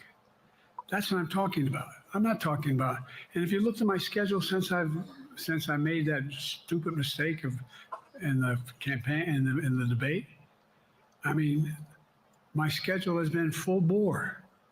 I've done. Where's Trump been? Riding around in his golf cart, filling out his scorecard before he hits the ball. Fuck, bro? I mean, look, he's done virtually nothing. Why are you talking about Trump? And I don't know how many. Don't hold me to it. Roughly 20 major events. Because the other day Trump Someone with challenged him thousands of to a people golfing showing. match, and Biden's wussed And out. so I just think it's better. I always have an inclination, whether I was playing sports or doing politics, just to keep going, not stop. I just got to just pace myself a little more. Pace myself. And the next debate, I'm not going to be traveling into 15 time zones a week before. Anyway, that's what it was about. That's what it was about. And by the way, even with that, I love my staff, but they add things all the time. At the very end, I'm catching hell from my wife for that. Anyway, I'm sorry, Zeke Miller, Associated Press. Thank you, Mr. President. Two questions for you. First, on the NATO summit, President Zelensky, in your meeting with him, he pressed you to lift your limitations on the Ukrainian use of American weapons, saying that, in his public remarks afterwards, saying that Ukraine cannot win the war unless those limitations are lifted. Are you reconsidering your position on that? And then secondly, following up on Felicia's question there, leaders of your own party have said that they're not worried about that debate. They're worried about the next bad night and the bad night after that. How can you reassure the American people that you are up to the task and that there won't be more bad nights at a debate stage or somewhere else? First thing about Zelensky asking for the ability to strike deep into Russia. We've allowed Zelensky to use American weapons in the near term and the near abroad into Russia. Whether or not he has, he should be attacked. For example, should Zelensky, he's not. If he had the capacity to strike Moscow, strike the Kremlin, would that make sense? It wouldn't. The question is, what's the best use of the weaponry he has, the weaponry we're getting to him? I've gotten a more long-range capacity, as well as defensive capacity. And so our military is where I'm following the advice of my commander-in-chief, the chief of staff of the military, as well as the Secretary of Defense and our intelligence people. And we're making a day-to-day basis on what they should and shouldn't, how far they should go in. That's a logical thing to do. Second question related to. Oh, this is embarrassing. Bad nights, sir. How can you reassure the American people that you won't have more bad nights, whether they be on a debate stage or it's a matter of foreign policy? Well, I tell you what, the best way to assure them is the way I assure myself. And that is, am I getting the job done? Am I getting the job done? No. Can you name me somebody who's gotten more major piece of legislation passed in 3.5 years? I created 2,000 jobs just last week. No, So if I slow down, I can't get the job done. That's a sign that I shouldn't be doing it. But there's no indication of that yet. None. What do I got here? Oh, it's like watching a train wreck in slow motion. Merrick, Pulaski Radio. Yeah, one frame at a time. Thank you, Mr. President. How are you? I'm well. The elections in the US have consequences around the world. You have pretty high standing in Europe. I just asked President Macron about you, and he said we are happy to have him as the President of the United States. But there is a concern. Many people in Poland and across Europe are worried that the former president may win the election. And there's a lot of concern that Donald Trump may weaken NATO, stop supporting Ukraine, or push Ukraine to give up territories to Russia. They're correct. And yourself was warning just 2 minutes ago about it. So my question is, do you think that Europe will be left on its own if Donald Trump wins the election? And what's your advice to European leaders to prepare for possible US disengagement? Well, look, I think, how can I say this without sounding too self-serving? I've not had any of my European allies come up to me and say, Joe, don't run. What I hear them say is, you've got to win. You can't let this guy come forward. He'd be a disaster. You mean unlike what we have now? I mean, I think he said in one of his rallies, don't hold me to this recently. He's where mobilized NATO, I just learned government about NATO or agencies against something the to that people. effect. Foreign policy has never been his strong point. And he seems to have an affinity to people who are authoritarian. That worries, as I tell you from Poland, that worries Europe. That worries Poland. And nobody, Poland including can handle people in itself. Poland, think that if he wins in Ukraine, he's going to stop in Ukraine. That that's going to be the end of it. And so what I can say is, I think I'm the best qualified person to do the job. The fuck you To are. make sure that Ukraine does not fall, that Ukraine succeeds, that the European alliance stays strong. You may recall, no one was talking about Finland joining NATO. I remember talking to Putin right after we got elected in Geneva, and he was talking about what we should do. We couldn't be in Eastern Europe, et cetera. And I said, you're looking for the Finlandization of Ukraine, because you're going to get the NATOization of Finland. And about 4 weeks later, I got a call. No, that's not true. Probably 5 months later, from the president of Finland, could he come and see me? Because in my office, I invited him to the Oval Office. We sat down and talked. He said he wanted to join NATO. Could I help? And I did. It wasn't automatic. And then I got a call from the Swedes. I beg your pardon?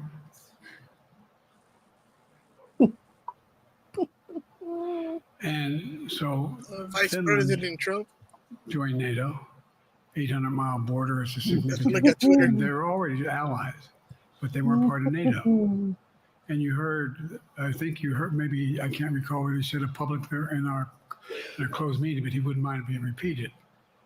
He said, we decided in Finland, the people of Finland decided they had to be part of NATO. It was in our interest because of the joint ability to be together to dissuade any attack on Finland.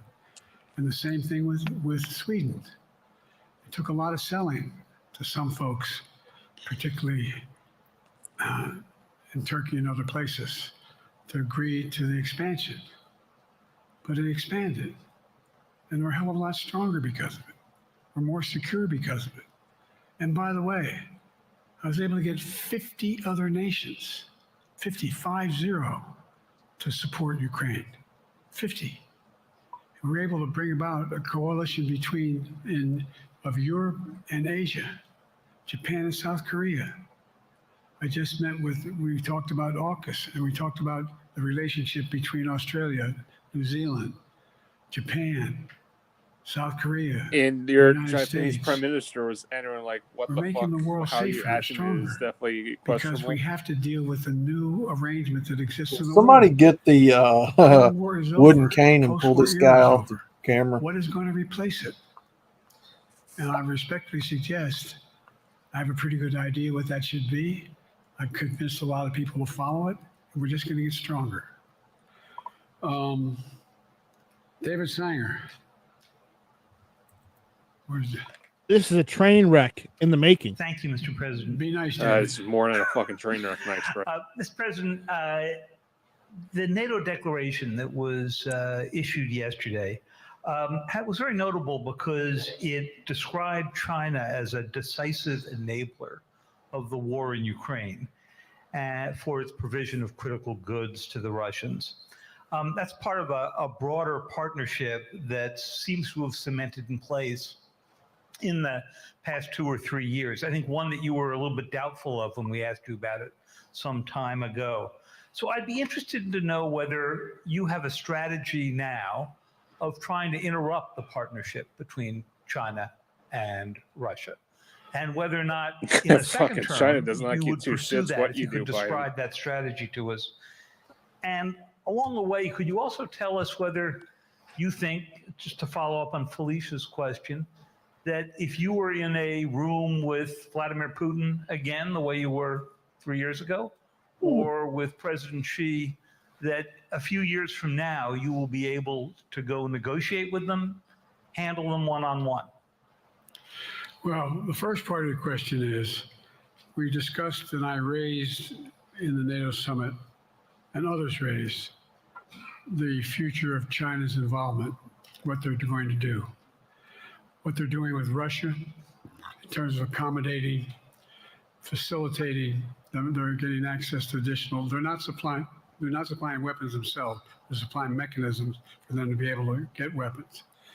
And China's position is basically, and I've spent more time with Xi Jinping than any world leader has, over 90 hours since being vice president all the way through, for real. And by the way, I handed all my notes. But my point is that she believes that China is a large enough market that they can entice any country, including European countries, to invest there in return for commitments from Europe to do A, B, C, or D, or not to do certain things. What's happened is we had a long discussion about what we cannot, you have to make clear, China has to understand that if they are supplying Russia with information and capacity, along with working with North Korea and others to help Russia in armament, that they're not going to benefit economically as a consequence of that by getting the kind of investment they're looking for. And so, for example, we're in a situation where we've reestablished direct contact with China after that, remember the balloon, quote unquote, going down, and all of a sudden things came to an end? Well, we set up a new mechanism. There's a direct line between Xi and me, and our military has direct access to one another, and they contact one another when we have problems. The issue is that we have to make sure that Xi understands there's a price to pay for undercutting both the Pacific Basin as well as Europe, and as it relates to Russia and dealing with Ukraine. And so for example, if you want to invest in China, as you know this area really well, if you want to invest in China, you have to have a 51% Chinese owner. You have to make sure that you do by their rules. And you don't have the authority, and you have to provide all access to all the data and information you have. There was a while there, as you recall, the last administration and other administrations, where the access to that market was enticing enough to get companies to come in because they had access to over 1 billion people in a market, not 1 billion, but a lot of people in the market. And so they were doing it. But that got curtailed when we started saying we're going to play by the same rules. For I'll be right example, back. the idea they don't abide by the international rules related to subsidizing products by the government funding. So guess what? They're not going to be able to export their electric vehicles to the United States without a significant Fuck their tariff. EVs. Others are doing It's the same waste. thing around the world. But it is a concern. It is a concern that you have both China, North Korea, Russia, Iran, countries that are not necessarily coordinated in the past, looking to figure out how they can have impact. Interrupt that impact? Yes, I do, but I'm not prepared to talk about the detail of it in public. And I think you'll see that some of our European friends are going to be curtailing their investment in Russia. I mean, in China. Jesus As long Christ. as China continues to have this indirect help to Russia in terms of being able to help their economy as well as help them in as a consequence of that their ability to fight in Ukraine. The other thing that we talked a lot about is that, and I raised it, and I didn't hear any. I can't swear that everyone agreed because not everyone got to talk about it. But we need a new industrial policy in the West. For example, we talked about how both the EU as well as NATO has to be able to begin to build their own munition capacity, has to be able to generate their own capacity to provide for weapons and the ability to, it came as a surprise to some of us how we had fallen behind in the West in terms of the ability to construct new material, new weaponry, new everything from vehicles to weapon systems. And so one of the things that came out of this was we're going to be meeting again with a number of my colleagues, my European colleagues, is what do we do to increase the capacity of the West, particularly in Europe and Japan, to be able to generate the kind of ability to produce their own weapon systems. Not just for themselves, but to be able to generate that. It's the same, that's what Russia's trying to figure out, that they went to China and they didn't get the weapons, but then they went to North Korea. But we're going to be in a position where the West is going to become the industrial base for the ability to have Bullshit. all the defensive weapons that we need. That was a discussion as well. Yeah, by giving us the taxpayers to be suffering in the process. By taking it away from the people. To go deal with Putin and Xi 2 or 3 years from now. I'm ready to deal with them now and 3 years from now. Look, and 3 years from now, This is why this like I fucking guy said, needs to go out of I'm office. dealing with Xi right now and direct contact with him. I have. What is there to no talk good about with reason to talk Xi? to He's a Putin right dictator. now.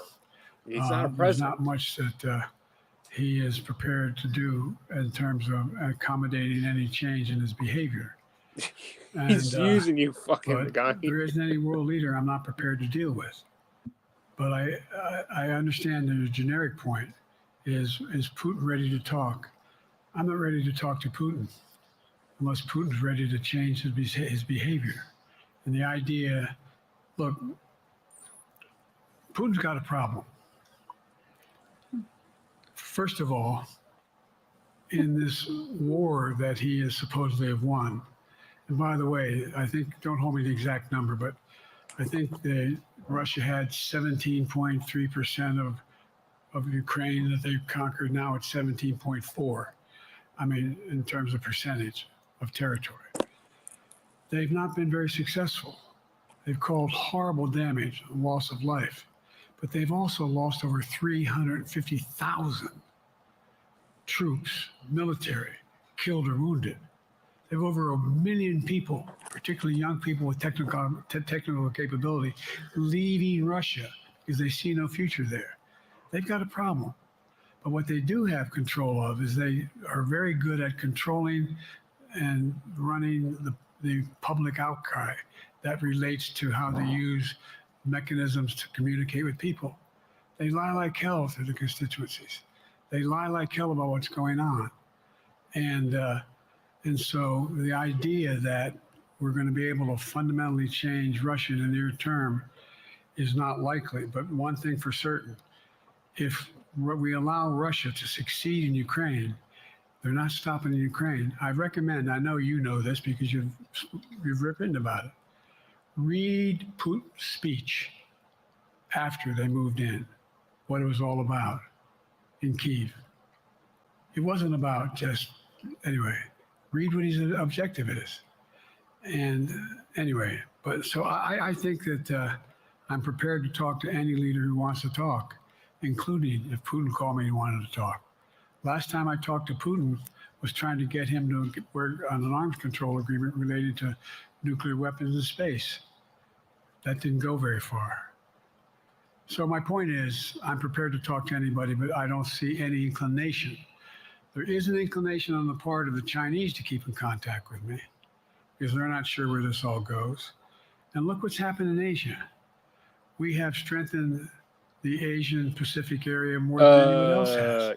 China's We expanding just put into together fucking with Cambodia and other today, parts of we Asia, had including the What about Philippines, West Taiwan? Taiwan our as NATO well. allies, that we bring on the group from They the even have South Pacific, Chinese fishermen that are Australia, illegally New poaching Zealand, waters into Japan, Argentina. Australia. I already mentioned Australia.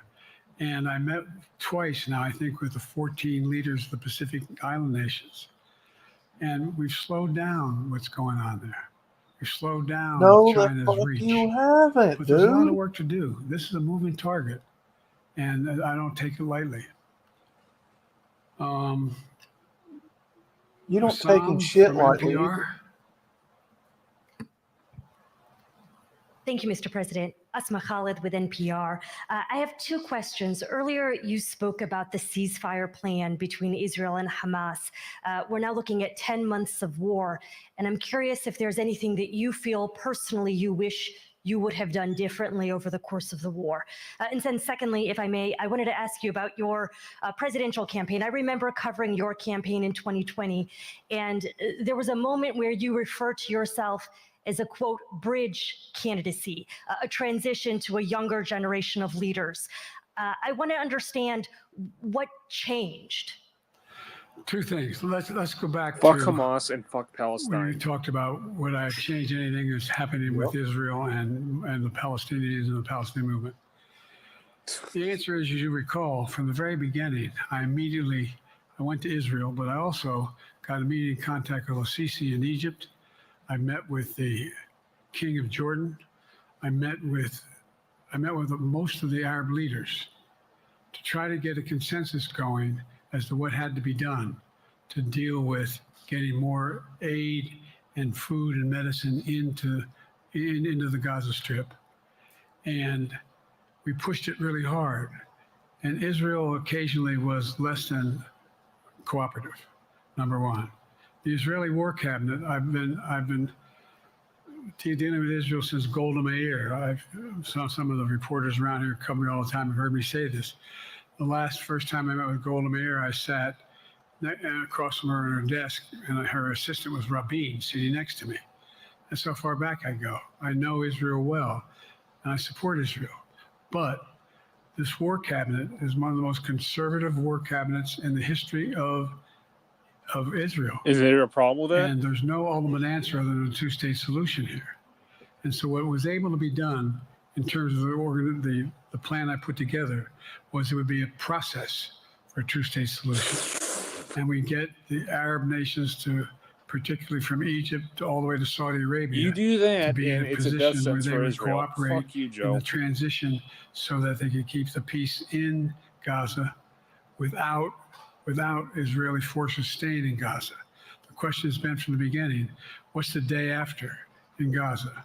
And the day after in Gaza has to be, the end of the day after has to be no occupation by Israel on the Gaza Strip, as well as the ability for us to get in and out as rapidly as you can, all that's needed there. I've been disappointed that some of the things that I've put forward have not succeeded as well, like the port reattached from Cyprus. I was hopeful that would be more successful. But that's why when I went to Israel immediately after the massacres that occurred at the hands of Hamas, the one thing I said to the Israelis, and I met with the War Cabinet and with Bibi, don't make the same mistake America made after bin Laden. There's no need to occupy anywhere. Go after the people who did the job. You may recall, I still get criticized for it, but I was totally opposed to the occupation and trying to unite Afghanistan. Once we got bin Laden, we should have moved on because it was not no one's ever going to unite that country. I've been over every We inch could of that, have, not every if inch, you the had done entirety to from the the right poppy script. fields all the way to the north. I said, don't make the same mistake we made. Don't think that's what you should be doing. Is You doubling fucking down. did it, Biden. We'll you help you failed the find United the States bad people guys. when that Sinwar happened. and Company. You were held liable. And all this criticism about I wouldn't provide when the weapons they needed. I'm not providing them 2,000-pound bombs. They cannot be used in Gaza or any populated area without causing great human tragedy and damage. But remember what happened when you had the attack on Israel with rockets and ballistic missiles. I was able to unite the Arab nations as well as Europe, and nothing happened. Nothing got hurt. It sent an incredible lesson to what was going on from the Middle East. So there's a lot of things, in retrospect, I wish I had been able to convince the Israelis to do. But the bottom line is we have a chance now. It's time to end this war. Doesn't mean walk away from going after Sinwar and Hamas. And if you notice, you know better than most, there is a growing dissatisfaction on the West Bank from the Palestinians about Hamas. Hamas is not popular now. And so there's a lot of moving parts. Hamas is popular by the fucking to make sure that we Philistine get as country, much dude. done as we can. They all support toward Hamas. A ceasefire, and get those. And by the way, look at the numbers in Israel. I mean, my numbers are better in Israel than they are here. No, they're not. And again, they're better than a lot of other people here too. But anyway, Because you're a weak fucking No, they're president, not. Biden. You're weak. You're too fucking weak, and that's what the problem is. Candidacy in 2020, you referred to yourself as being a bridge candidate for a younger, fresher generation of Democratic leaders. And I wanted to know what changed. What changed was the What changed is gravity we got of a the weak situation president. I inherited. You've been in politics in since the terms of the 70s. That's economy, what our changed. foreign policy, and domestic division. And I think I won't put words in anybody's mouth. Most presidential historians give me credit for having accomplished more than most any president since Johnson and maybe before that to get major pieces of legislation passed. You guys What have I a good one. I realized gotta go. was my All right, bro. Yeah, if I long could, I'd time in the too. Senate had equipped me to have the wisdom to know how to deal I with the think they're Congress. just testing them, see to how get long you things can done. go. We got more major legislation That's what they're passed that doing. no one thought would happen. And I want to finish it, Have fun, to Naj. get that finished. If tomorrow, if we had a circumstance where there was a lineup and I hadn't inherited what I did and we just moved things along, anyway, it's going to change. Last question. He's been dodging questions left and right. Haley Bull, Scripps. Yep. Or no, Josh Weingrove, I'm sorry, was the next one. I'll do two more questions. Thank you, Mr. President. Many of your colleagues, Democrats in the Hill, are watching tonight as they assess what they want to say about your candidacy. I'm wondering how you're thinking. He's definitely on this getting right now. replaced It at seems the like your convention. answer is clear, but they're watching how things go Yep. tonight, tomorrow in Michigan, next week in Texas and Nevada. Are you thinking that way about how the next week or two goes would inform your? Am I using that way, you said? Are you thinking that way about how the next 2 weeks go? Will that affect your decision, or are you fully determined on running in November as the party's nominee? I'm determined on running, but I think it's important that I allay fears by let them see me out there. Let me see them out. For the longest time it was, Biden's not prepared to sit with us unscripted. Biden's not prepared to, anyway. And so what I'm doing is, and I've been doing, I think we've done over 20 major events from Wisconsin to North Carolina to demonstrate that I'm going out in the areas where we think we can win, where we can persuade people to move our way, or people already there. Nobody And likes the other you, thing Joe. is, Nobody wants we have the you. most extensive campaign organization of anybody's had in a long, long time. We have well over 1,000 volunteers knocking on doors, making phone calls, making tens of thousands of phone fucking calls. shit. We have headquarters. I forget exactly how many. I want to cite a number and then find out I'm off. But we have scores of headquarters.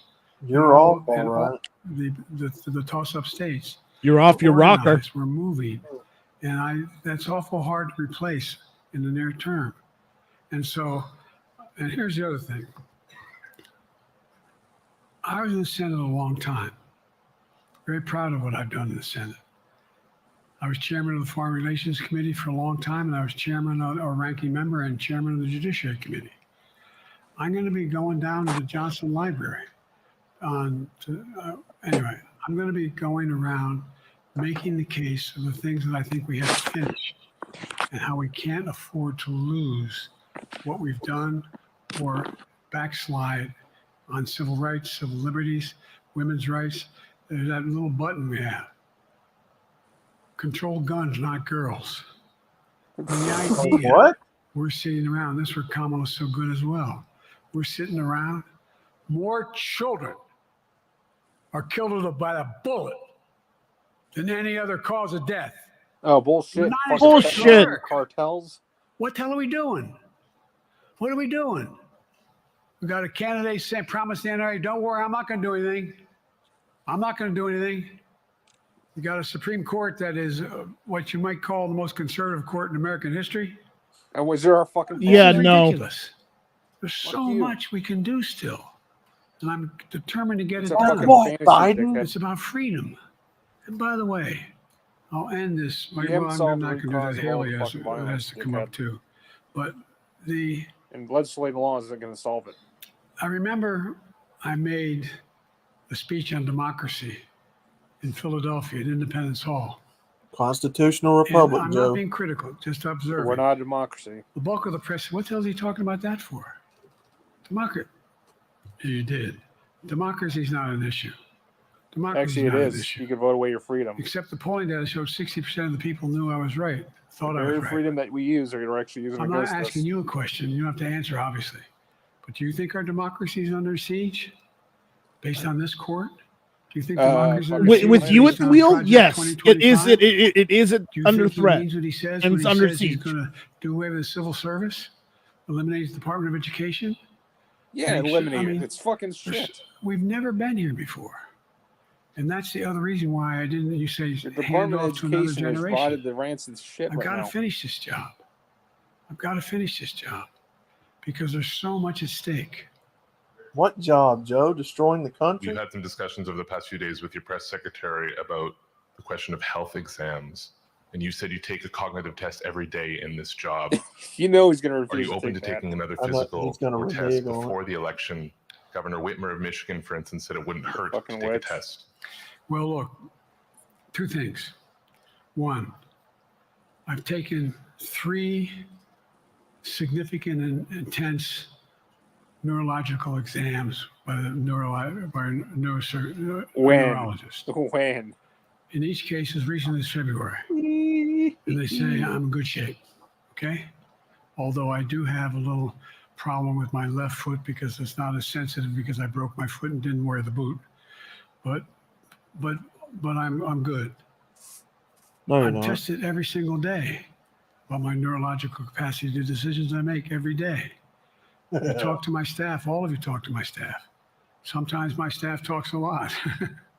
But the fact of the matter is, I don't think you have them telling you that all the major ideas we've undertaken haven't been in part initiated by me. I remember when the staff, I said, I'm going to go to South Korea. We're going to get the chip. What are you doing? I'm going to get Japan and Korea back together again after essentially having hostilities No, toward you're one not. another since the end of World War II.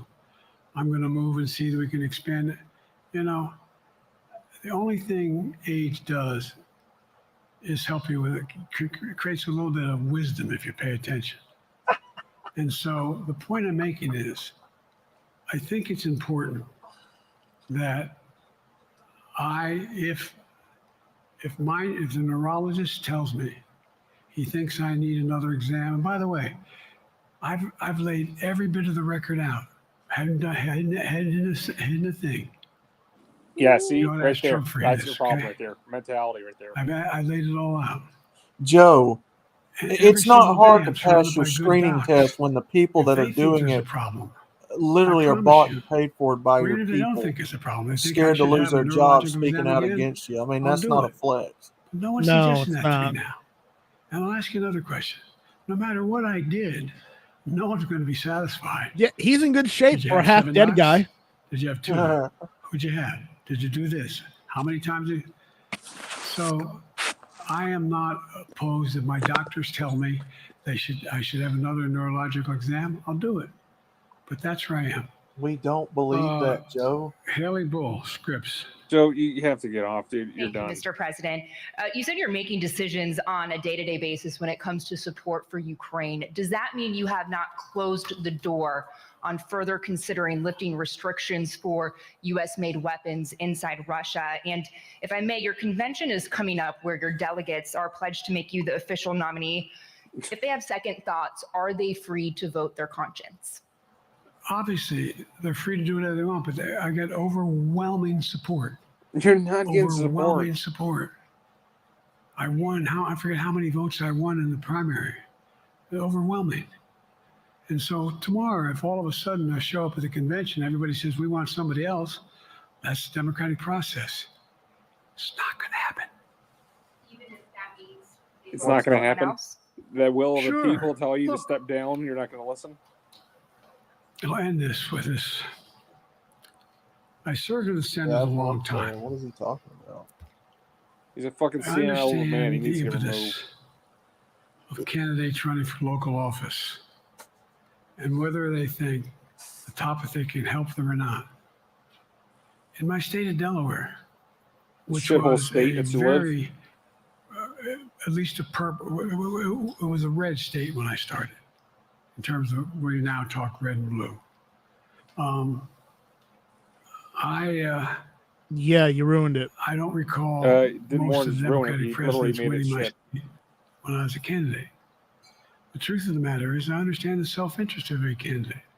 If they think that, running with Biden at the top is going to hurt them, then they're going to run away. I get it. But so far, go and look at the polling data in their states. Look at the in-depth, and by the way, I think you'd all acknowledge, and you're all experts. I'm not being solicitous about the president. You're experts on this stuff. How accurate does anybody think the polls are these days? Zero. I can give you a series of polls where you I don't believe have they're accurate at all. likely voters.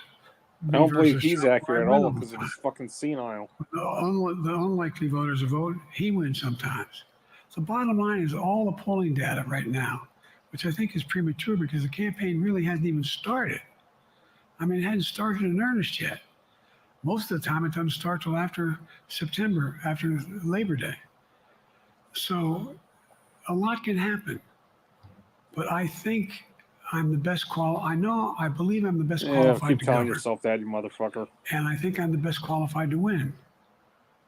I But don't there are other think so, people who Joe. could beat Trump too. But it's awful start from scratch.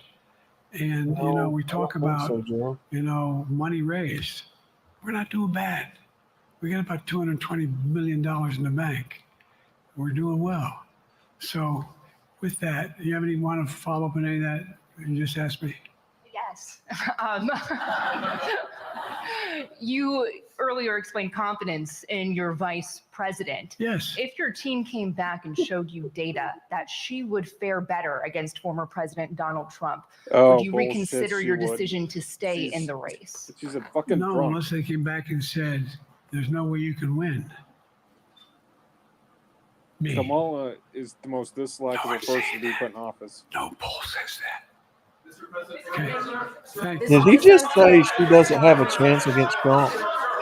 Thanks, He literally just said that. That's exactly what he said. He literally He just said that. Yeah, that's what I thought he just said. Yeah. Respectfully, earlier you misspoke in your opening answer. You referred to Vice He President just said Harris she don't as stand a Vice chance. President Trump. He literally Right just said now, that. Donald Trump is using that Wow. to mock your age and your memory. How do you combat He's that? done. And I He's thought I toast. was fucking blind, dude. Hey, he's toast, man. This concludes Christ, tonight's he's press scatterbrained, conference. Thank dude. you, Yes, everybody. please. Thanks, everyone. So Biden one honest question tonight and will not answer it. I know I'm not hearing things. Did he really just say that? That she has no chance? He just said that. Yeah. That's what I thought he just said. So Biden, like I said, the last question, you can tell it's the only honest question he got asked because the mic's off and he will not answer it. We just saw the most scripted, most practiced, polished fucking clown show that I have seen in forever. Which is why I was muted the whole time. Because I may have quipped in here every now and then, but that's only because I was trying to scarf down a sandwich. No, you guys were doing fine. I muted myself so no one could hear me screaming in the damn background. By the way, Coop, we can. It's not your fault this evening. It's not my fault this evening. You know whose fault this is this evening? Who? Flying Rich. It's his fault we did this evening. This is true because I wasn't even thinking about it earlier today. Neither was I. But it's Flying Rich's fault. So, Rich, you may not have crashed the stream, but Joe Biden certainly crashed the train. Well, dude, I've never seen anything like this besides with Joe Biden, where he can walk into a so-called press conference and has a list of reporters in the order to call on them. I don't need to see anything else. I'm convinced this man is clearly on his way out. I'm convinced that Trump is the right candidate for the job. Definitely. Whether you like the guy or not, he did a better job and gave us financially a better lifestyle than this fucking guy. I hate to say this because this is really mean. So I'm going to say something really mean. And again, I'm going to preface this by saying, guys, I'm sorry for saying something so mean. But the fact is, Jimmy Carter is on his deathbed, and he's still a better president than Biden is. There would be less chance of Jimmy Carter fucking something up at this point. Hey, Coop. Yeah. I mean, if we're gonna end the stream, could we go out with a bang with a nice good video or something? We already have. Not yet. I actually got something better to end it. I just texted you, Coop. Here. Oh, Jesus Christ. Go in the side chat. I'll post the bitch in the side chat, and this is gonna end it with a bang, dude. He said Jimmy Carter is still eligible to run. Yeah. Yeah. Can I? Hold Here, on. texted it to you. Inside chat. This is how you end the results with a fucking Joseph R. Biden. Fucking guy that plagiarizes and gets whatever the fucking things he wants.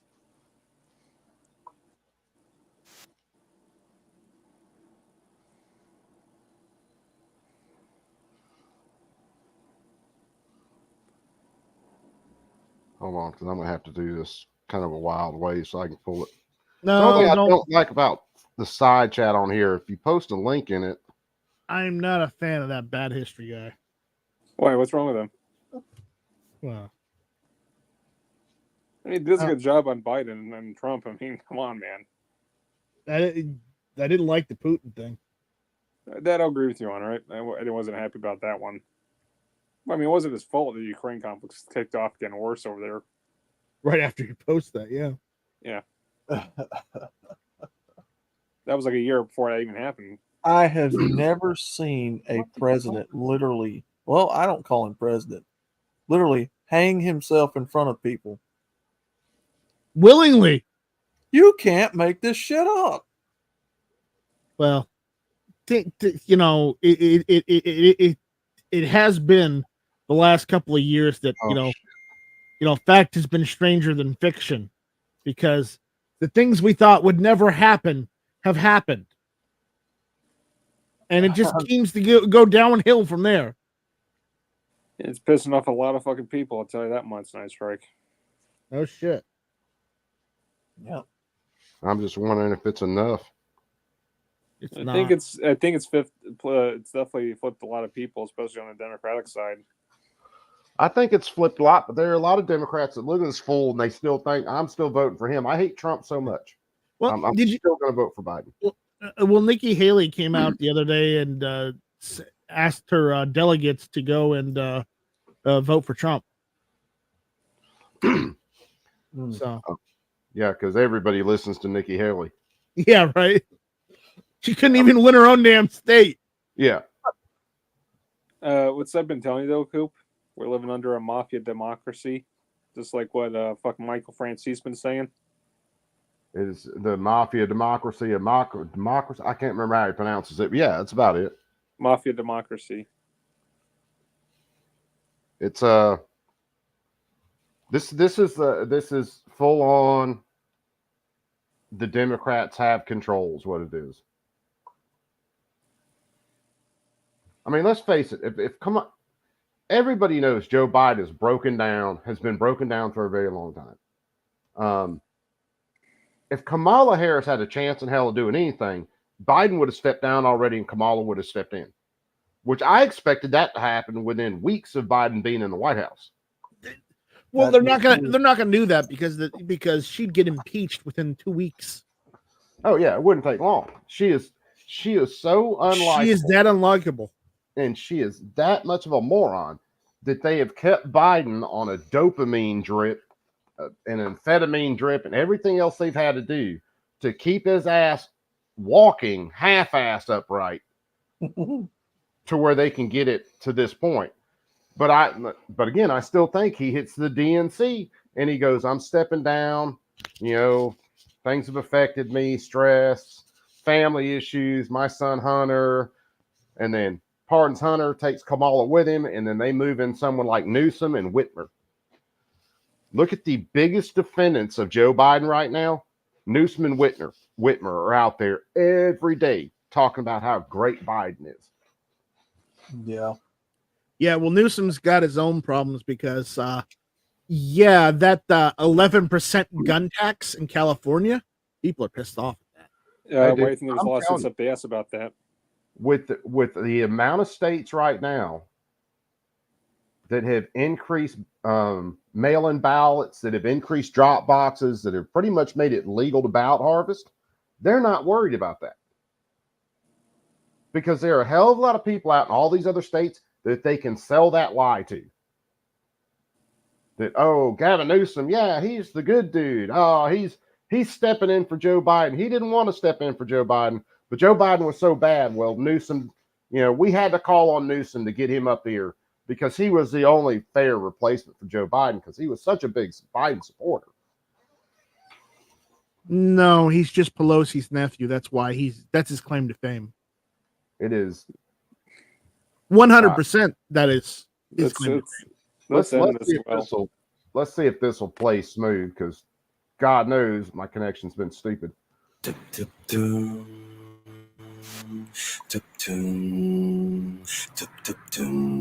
Oh God. Oh God damn you.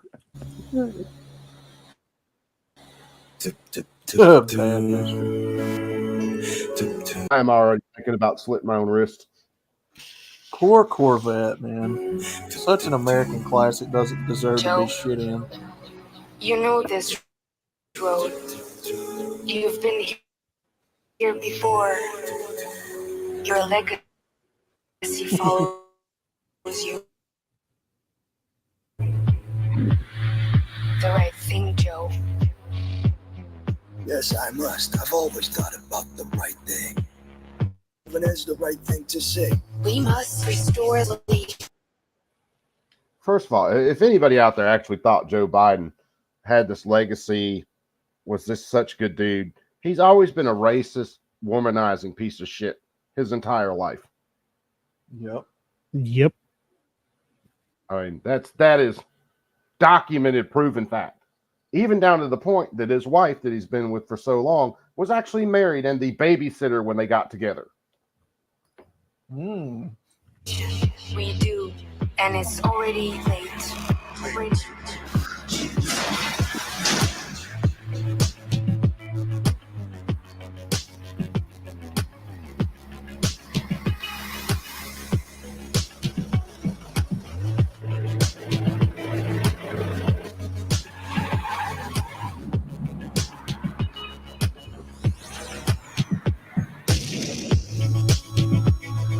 And what was that all about?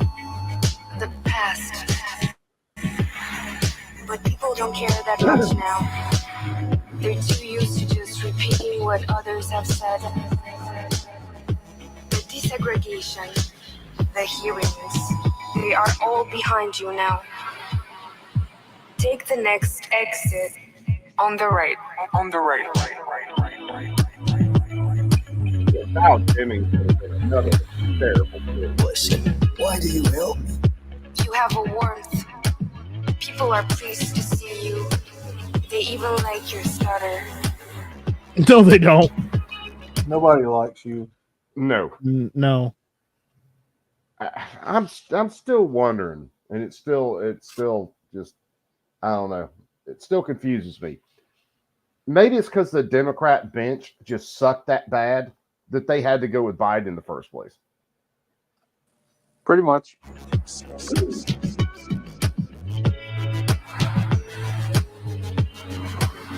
Him crashing and not knowing where he's at would be more accurate. Yeah. Yeah.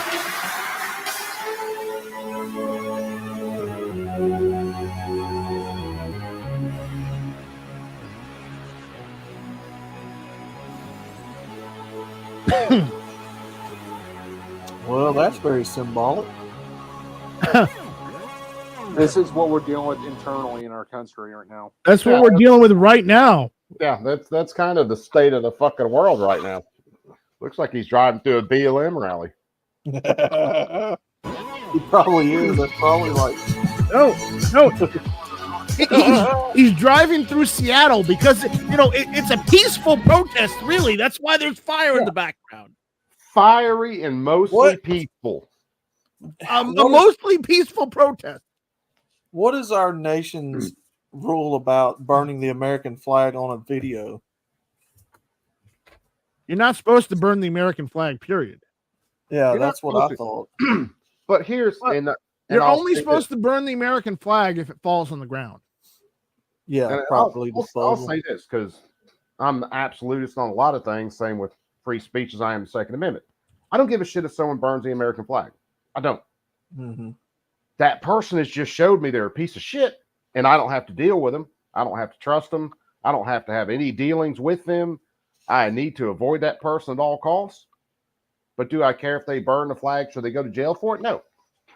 Now, here's the thing. I still say this about Scoop. How many times has the American flag been battered and shot in and got hit by cannon fodder throughout history? So it's no different. But now, if you're putting another flag over the American flag in America's borders, yes, that's where we have a problem. That's where I run into issues. It's like they're them raising hell about flying a flag upside down. I've showed it before. I fly a flag upside down all the time on my bag. I just looked it up. Okay, flag code states that the flag, when it is in such a condition that it's no longer a fitting emblem for display, should be destroyed in a dignified way, preferably by burning. That's when you should burn the American flag, and only then. Anybody who burns a decent flag is violating U.S. flag code, because there's actually laws for this. Now, here's another good thing. Thin blue line, red blue line, the green blue line, whatever it is. Isn't that technically a violation of the flag too? Thin blue line? No. I don't know. You could probably look at flag code and see that as a violation. Either way, that's another flag I don't give a shit about. I quit caring about the thin blue line when they quit arresting criminals and started throwing nonviolent people in prison. No, here's the thing. Coop, Well, at least when I caught on to it anyway. They've been doing it. Coop. I do agree with the thin blue line. However, when you're a police officer and the fucking county or state took down the flag in honoring of a police officer who got shot and killed and puts up an LGBTQ trans flag over it, that's where I have a problem too. Well, that shows you how much they value you. This fucking woke agenda shit. They're saying in the chat that it's not illegal, but you're not supposed to do it. I don't know. Well, I mean, let's put it this way. I've seen plenty of people burn American flags and never get arrested or anything like that. Now, I have seen people burn an LGBTQ flag and they got arrested. Yeah. Because that falls under definition of hate crime. Like that. Mm-hmm. There's no logical way that makes sense. None whatsoever. No, you really don't. There's no logical sense that someone leaves freaking tire tracks through a LBGTQ whatever that you painted on the road and you charge them with felonies. And here's a funny thing, Coop. You put it on the fucking road and you got vehicles driving over that shit. That paint's not going to stay on there forever. Dude, those guys that did burnouts on that thing, man, props to them. Because they're just tired of getting the shit shoved in their face. And you know what? I agree. That is to me, that is a protest, a non-violent protest. They didn't hurt anybody. They just no, ruined your didn't hurt manhood. another living person. But they're being charged with felonies, and prosecutors want to put them in jail for a decade.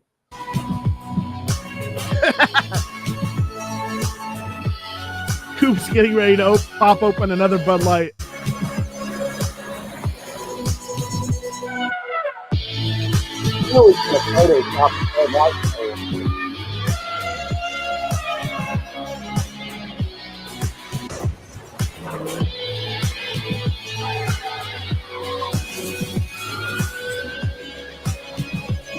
Yeah, this definitely looks like the press conference.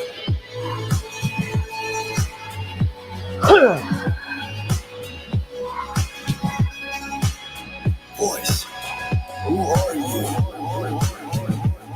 You just press on the gas, Joe. I'm taking care of the wheel. Tip, tip, tip, tune. Tip, tune. Tip, tip, tune. All right, that got the play smooth. Looked like it. Yeah, it's that entire thing tonight, man. As soon as he popped up with, and they gave me a list of reporters to call on, that told you everything you need to know. Mm-hmm. That means he already knew the questions. He'd already practiced the answers. Yep. That was all you needed to know. This and our media is tits up fucking worthless. Because even if I was one of those reporters and I said, yes, this is the question I'll agree to ask, when they called on me, I'd ask something completely fucking different. Mm-hmm. Also, let's make it this fact. When you are a reporter or even a news outlet, you're not supposed to have any political bias or leaning on any point of view on one guy or the other. Oh, well, yeah, but we know where most of our media lands, man. Come on. It's been so blatant they've hid his fucking condition for over 5 years now. Yep. I mean, and now they're all running around. They're acting like they're freaked out. Joe Biden, oh no, he looks like he's having issues. Well, he's been hiding this shit for years. Well, that's because now enough people in this country knows and around the world knows it's gotten out. There's no amount of lying that they can do now to cover it up. I mean, he's all over. The proof is everywhere. They think they have the vote locked in for 2024, so it doesn't matter what they do now. So now they know if we push Biden out, put Newsom or somebody in, hey, we're still going to win. Even if they kept Biden, I don't see him doing, but even if they kept Biden, they think the vote's already locked down. They ain't got to worry about it. They just got to go do some damage control. That's Fire said it tonight. And that's all tonight was damage control. Why did it take so long for him to get on stage? Probably because they were still approving questions and practicing answers.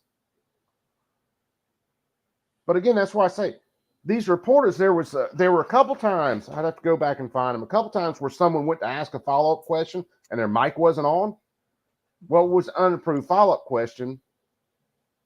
Joe Biden just bullshits his way through it. Mm-hmm. As always, supposed to be the leader of the free world. The leader of the free world should be able to walk into any room at any time without a script and answer questions from anybody. Even if his answer to the question is, fuck you, that's stupid. Yep. But we got the freaking puppet up here and they're running his hands and fingers like a marionette. Got his damn wife as an asshole with a bullhorn so she can echo out of his mouth. Say this, Joe.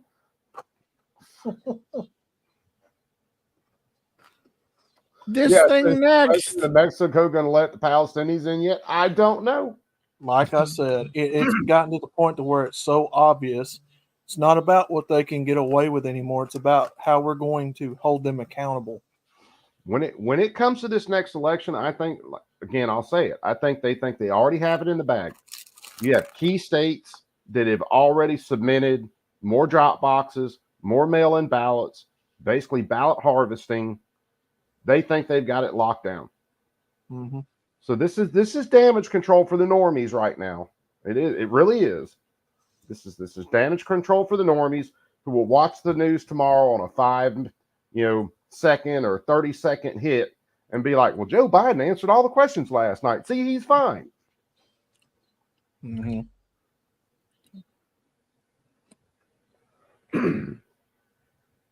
Oh, there's no doubt tonight, Rich. There's no doubt. Every question he answered, the answers were up on his teleprompter. I think this is the point of which all the Democrats that were hoping that he was going to get better have realized that he's not going to get better, and they're going to try and push him out at the convention next month. I think he steps down at the convention. I think there are enough people that are like, look, it's finally getting to the point. We got the vote locked in. It doesn't matter whether we switch to Newsom. We can switch to Newsom, still win, and then we can do what we want, because after this next election, especially if Democrats gain control of the House and keep the Senate, it's a lot. They can do anything they want to do. So the Supreme Court, nope, they're fucked. Because at least within 2 years, you're going to have a Republican judge retire. Or they'll suddenly wake up dead with a pillow over their face. Something like that. And either that or they just pack the court. And they've been honest about wanting to do that. Not just let's just make it 13. We're going to stack it with all these fucking complete ass weapons. Mm-hmm.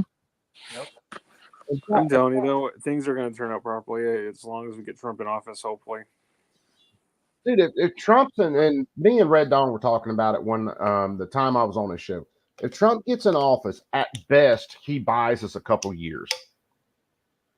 Because Republicans are never going to be like the Democrats. They are never going to fight like the Democrats do. The Democrats fight to win.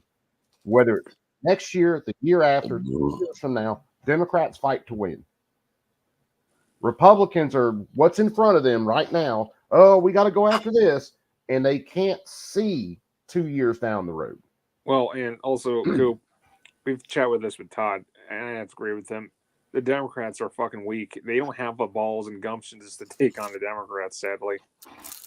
Well, the Republicans are ballless. They're completely ballless. It's like to run for a Republican, they do a spine check on your ass. And if you got a spine, no, can't run. Well, and they want to deal. There's been a couple that have slipped through, but yeah, I think Massey slipped through, Chip Roy. I think a couple guys like that have slipped through. But not just the senators, but look at the congressmen. Like one of them I like is Congressman Clay Higgins out of Louisiana. Now that guy Higgins has isn't fucking bad. balls. I'm personally a fan of the senator from Nebraska. Let's see. Oh, what's the the one who said no to the bump stock ban? Yeah. What's his name from Texas? Black dude. Oh, I can see his face and can't think of his name. He's one that goes ham in just about every single hearing. Big fan of his. He was a chopper pilot. He's a veteran. Damn sure don't worry about speaking his mind. But and there's just two. I mean, you can pick a handful of people up like that and be like, yeah, these people are great. But the other 9 handfuls are just turds. Yeah. Right? Mm-hmm. Absolute turds. All right, we'll do chess. I'll check it. Well, what's got everybody on the Dem side so afraid right now is this Project 2025 the Republicans are fixing to roll out. I got to actually read up on that. If the Democrats are freaked out about it, it's probably pretty damn good, actually. Most likely. I've seen a lot of people trying to break it down. They break it down into 4 pillars of what the Republicans want to do going forward, electing them. Yeah, like I said, I've got to look into. I've heard a couple just people in passing talk about it. I haven't done any research into it yet. I just between gun stuff and everything else, I haven't had the time to sit down and read anything into it. But I need to do it. I need to check it. Like I said, if Democrats are freaking out over it and they got to bring it up every 5 minutes, then it's probably pretty good. I watched part of the weaponization hearing the other day, and fucking Eric Swallowswell was questioning Ben Shapiro over something. And Ben Shapiro was basically saying that the Democrats think every time they mention Project 2025, Joe Biden's alive. Or suddenly comes back to life or something like that. And it was, right on point. Me too. I need to read up a little bit more on it. I know abortion comes up. I know that women's rights comes up. There's a lot of details. It's was it 1,900 or 1,000-page plan? Whenever they mention women's rights, what's the only thing that they really argue about? Abortion. That's it. That's all they care about. That life in the womb is a human life. You do not, falling back to something I've said plenty of times, you do not have the right to wrongfully deprive another of life, liberty, or property. Mm-hmm. And in that instance, you are depriving them of all three. Now, here's where I am with abortion. I don't agree with it. I don't like it, but I'm not going to restrict you to do what you want, not do. All right. Here's the thing where I cross. You're getting used by fucking big pharma, Planned Parenthood to get what you want out of it, because they're going to promise you and then to sweet talk you for money. And then 2, it's not a form of fucking birth control. That's one of my biggest issues with it, because it's always used these days as a form of birth control. Oh, you went out and partied. You had sex with 5 guys last weekend. Oh, shit, you're pregnant. Go abort it. And the late-term abortion shit they're also allowing. Dude, when the baby's big enough, you basically have to deliver the baby to kill it. That's late. Or if it's still in the I will womb. say this. When it comes to some of it, like a case of rape or incest, something like that, and the morning after pill, Plan B, I have no problems with that. None. Yeah. Because that egg has a very good chance of probably not being implanted in the first place. This is just kind of a check on that. So I really don't have any problems with that. And some people will say, "Oh, well, you're not." No, I don't care. It's my fucking opinion. If the embryo's not implanted in the womb, then whatever happens, happens. When the embryo is implanted in the womb, that's when I have issues. Mm-hmm. If I probably could within a couple minutes go put my hands on an ultrasound of my daughter at 6 weeks. Now, she looked like a freaking gummy bear. And matter of fact, she almost got nicknamed Gummy. Because what she looked like. You should do it. You should do it. Nah, she earned the nickname Monkey, so that's where the nickname stayed. Oh, yeah. Well, it's a rough second. Yeah, she gets called Monkey, Monkster, shit like that. But I am highly against these people out here having sex, knowing full well what's going to happen when they do, unprotected. I do not agree with people doing that, and then everybody else having to pay for the choices that they made. Yeah. Oh, and can I also speak on this? I'm of the opinion, don't make shitty choices. Yeah. Coop, here's another thing. Yeah. Do you ever watch stuff on Hulu by any chance? No, not really. Dude, I've been watching the series Justified on there. All right. But, there's free commercials that are onto it, obviously, so I have to deal with commercials. Which one, the new Justified season or the original series? The original 6 seasons. The original Justified was fucking great. Yeah, they made a sequel. I know that. It's the Prime City. It's not as good. Yeah, I'm gonna watch Prime City after I get through the first 6 seasons. But I noticed a fucking trend now on fucking Hulu. They're putting fucking ads for medication against HIV, and they're normalizing pushing shit. So what does that tell you? Well, it's the same thing that they're always doing. They're padding those pockets, brother. A lot of it's pharma pushing for the money, and then a lot of it is you don't have to be responsible for your choices because look, there's this medication now. Yeah. There's not too many programs that the government pushes that aren't about a release from personal responsibility. Let the government take care of you. Abortion's no different. Don't worry about your choices. If you get pregnant, there's abortion. Don't worry about being a complete shithead. Here's welfare. Don't worry about this. Well, we got checks. Here's transitioning. Let the surgery. government just take care of everything. Here's transitioning Yeah, here's surgery. that won't transitioning alter surgery. anything. Yeah. And it just so happens most of them believe in universal health care. Yes. Like Canada Here's- when they had a here's wait puberty list a blockers. decade ago. Oh, they want to use someone else's money to help pay for the choices they made. Yeah, that's convenient, isn't it? Yeah. Why do you think women and men aren't dating anymore, dude? Dating's actually gone down. Yeah, I talk about that quite frequently on my channel, MGTOW.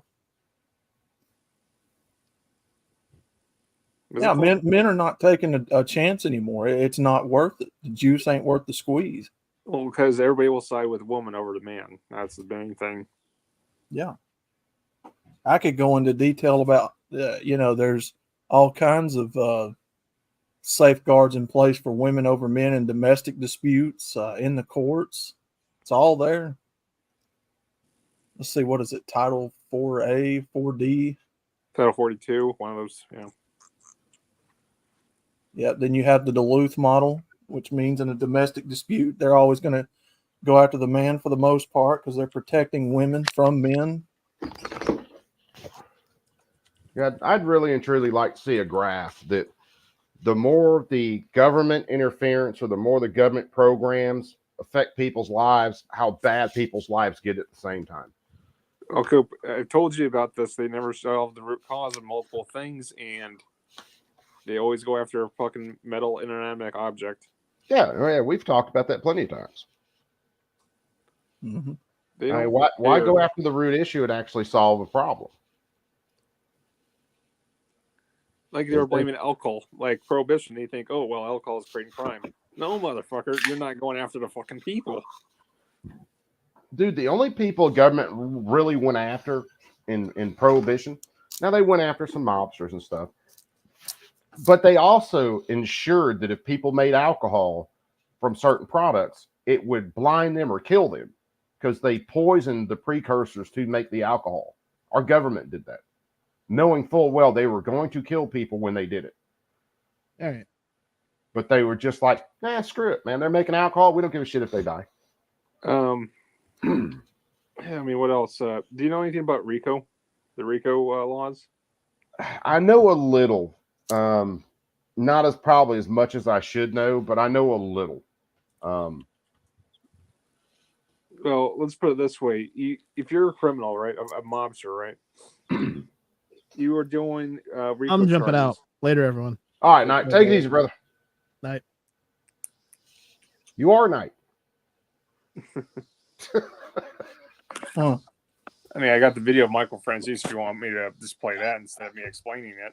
Nah, we'll just shoot the shit for a couple minutes. I'm going to smoke another cigarette, and then I'm going to find something to eat, and then I'm going to take my happy ass to bed. Well, pretty much, if you were found guilty of RICO charges of financial fraud and shit, you would literally be locked up for the rest of your life in prison and die in prison. You wouldn't have any liberty after you served your time. No, depending on how they go after you, no. No, they just lock you up and you die in prison, dude. Yeah, that's what I'm saying. Depending on how they go after you, yes. No, I mean, if you look at the RICO laws, it's worse than a standard charge. Yeah, it was an enhancement. And not only under RICO can they go after you, they can go after anybody that you've been involved with, no matter how small that connection was. So if you had someone doing some really dirty shit that you were just friends with and they can make the connection to you, oh, well, you gave him a ride one day, you get to get all these charges too. Well, I mean, I hate to say it, but I don't like the mafia as well as the next guy, but you have to admit they were businessmen to a certain extent. To an extent, they were.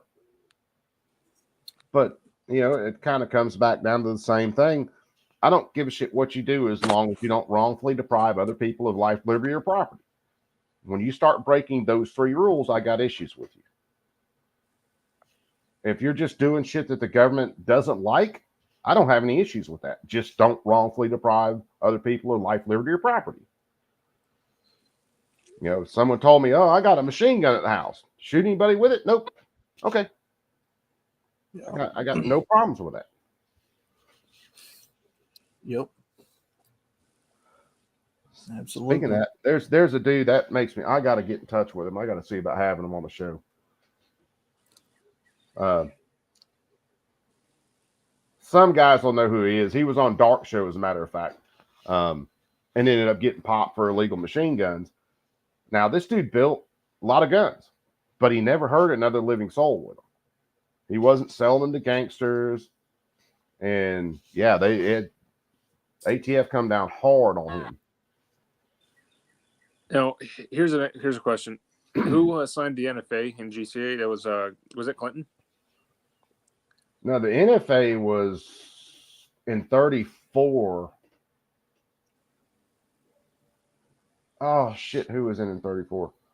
No, because I know the Clintons, they passed the federal supplements ban that was under temporary for like what? It was 2004.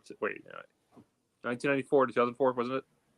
Well, you had I'm talking about the national one. Yeah. You had the assault weapons ban. Yeah, you had the assault weapons ban that I believe was signed under Clinton and then went out under Bush. And in between there, like the 68, or he actually had 1934, 1968, or 1934, 1938, 1968, 1986.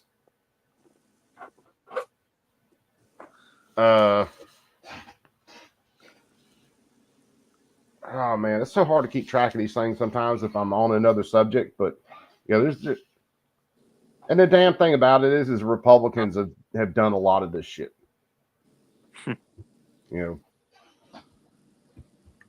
Fucking. Oh yeah. It's amazing to me. It really is.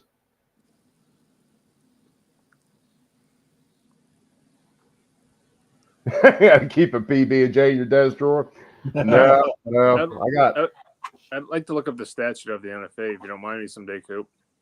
Oh yeah, dude. So I mean, what does it say exactly? If you are in possession of a full-auto machine gun, what? Hey, it's a fucking felony, obviously, but like, how is it written?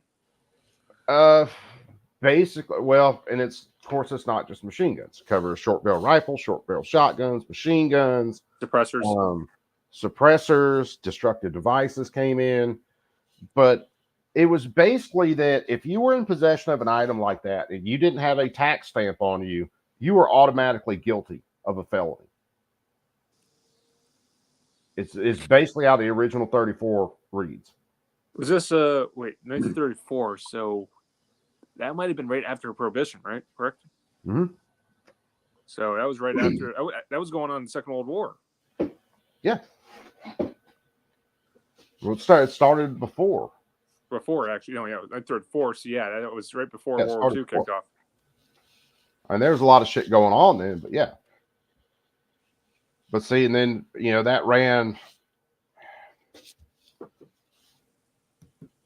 It basically took, because at that time the cost of a machine gun, like a Thompson or something like that, was anywhere from about $150 to $200, maybe a little over 200 depending. It basically doubled the price on it. So it taxed a lot of people out of the market. Now, again, you didn't have a NICS background check then. So all it did is the criminals paid extra for the guns, but then normal people couldn't get them. Because normal people, that was a car. That was plenty of other things back in the day. Well, but criminals could still pay the money and get them. You want to talk about Thompson? How would just buy a whole fucking police department or a sheriff department? That's what Al Capone did.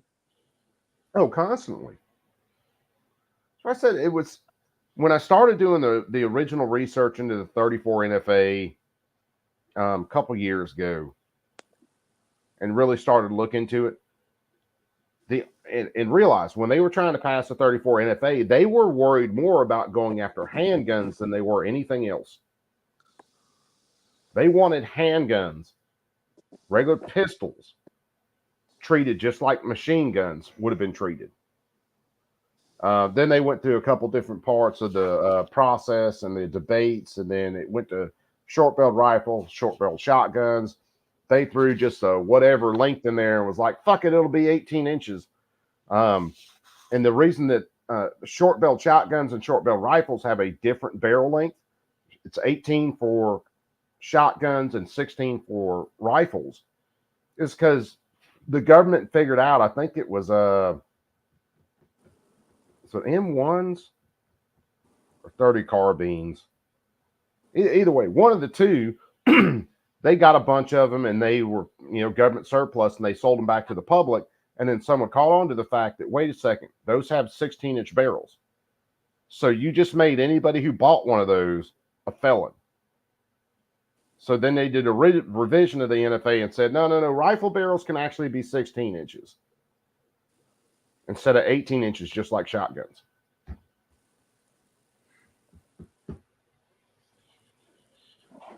M1 and BARs. Dude, I want a BAR bad. You just want anything. Yeah, I do. But there's something about certain guns. A BAR is one of those guns that I've always had a hard on for, that I've always loved. Even the Thompson. I know the Thompson is a shitty machine gun, but I'd really love to have one. There are plenty of other machine guns or sub guns that are out there that are better than a Thompson. MP40. Yeah, 40s, all kinds of stuff. Even Stins, I think, were better than Thompsons. I think the MP40 was better, to be honest with you. Yeah. There were plenty out there better than a Thompson, but Thompson's just got that swag to it, So, yeah, I'd love to have one. Yeah, this was a great night. It's a definitely interesting night. I think it was a lot painful than I'd say yesterday than today. Yeah, yesterday going through a couple of markups. Yeah, I had to take some ibuprofen after that madness, dude.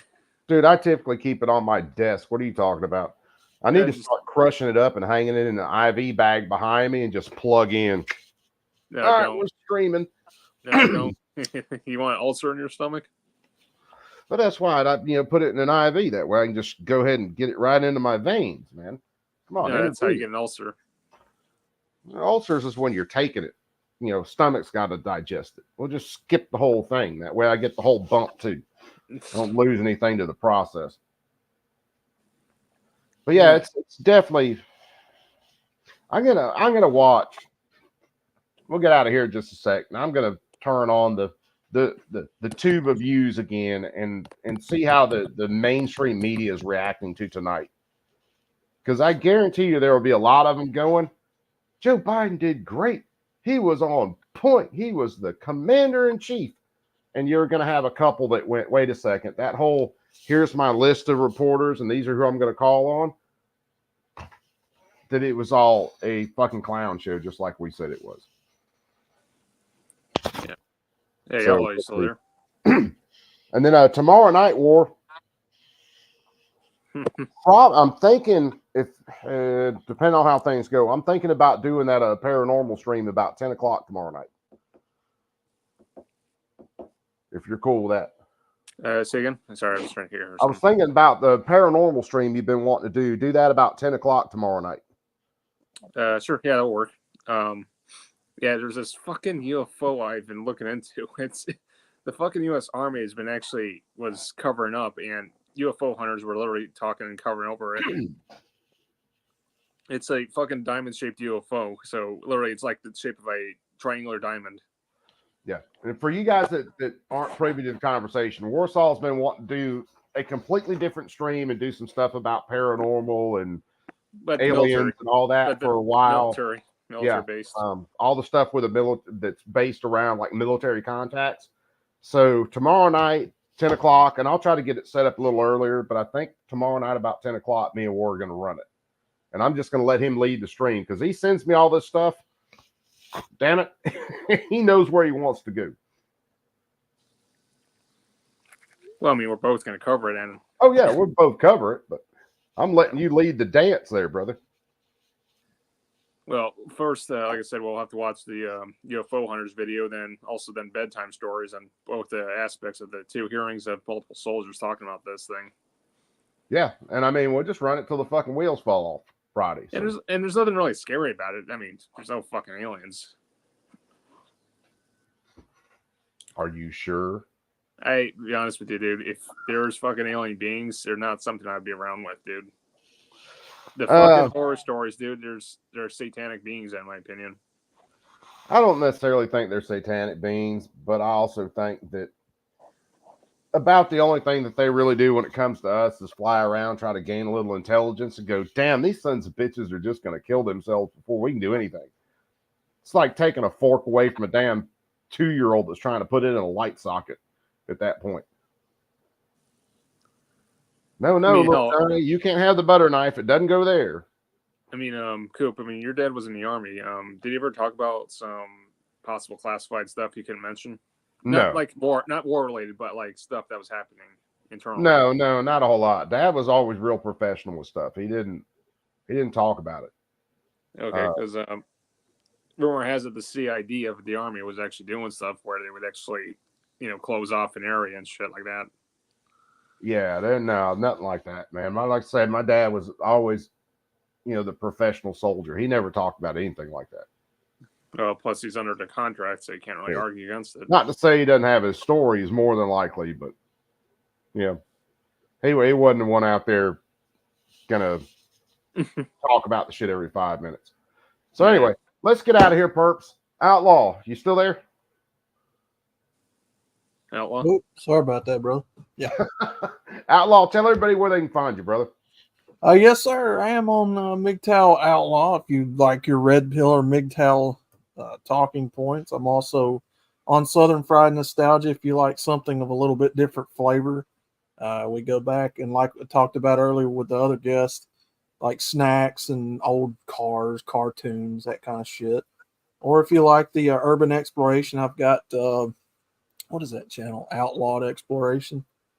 So going like abandoned houses and stuff. So yeah, I got 3 different flavors for you if you like that. It's all over the map. I like it. Warsaw, make sure everybody knows who you are. Everybody here does, but make sure anyway. I'm Warsaw Patriot. You can find me on YouTube, but I'm not posting any shit right now because I'm just hunting down and I'm just hanging with Coop. You can find me on Bishop on Air, but now he's was it America's Talking Network now? He's also streaming on. Yeah. Yeah, so Bishop on Air might not be going live pretty much soon after that because it's going to be on another channel. But yeah, America's Talking Network. I'm on there on YouTube, so you see me in the side chat every once in a while. We're covering on the Illinois assault weapons ban because, give it or take, I think we have a serious high chance and probability we're going to destroy the law in Illinois and the rest of the parts of the United States. It would be nice to see for sure. Again, it's this election. I know the justices.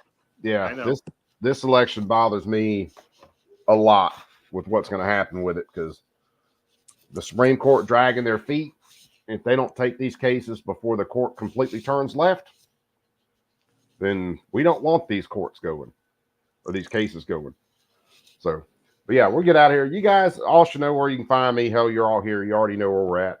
CNT Designs and Arms. We do a lot of different things, but we generally talk shit about the government and point out the absolute insanity of these sons of bitches. So I see PLA and Johnny Propane and Zany. I think Zany might have been in earlier, but I know Johnny just stepped in. I didn't see PLA till right now. What's up, my brothers? But other than that, we are getting out of here. So as always, perps, keep that thing on you at all times. And we will catch you guys tomorrow night, probably about 10 o'clock. And we're gonna do some completely different shit. We're gonna do the paranormal stream tomorrow. Oh, okay, hell yeah. Yeah, it's basically involving our military's cases. I mean, there's been so many reports of the military. It's not even funny, man. Coop, funny enough, I actually do have what I would say it's probably a paranormal story. I don't know. Maybe you guys can tell me after the show, but yeah, I got a story exploring some abandoned schools. Yeah, hell yeah. All right, well, let's get out of here. I'm going to go find a cook my fat ass something to eat, and then I'm going to try to get to sleep. Yeah, I Y'all gotta take it check out easy. watches. You guys all be cool. Love all you guys to death. Yeah, And man. I am out. Peace.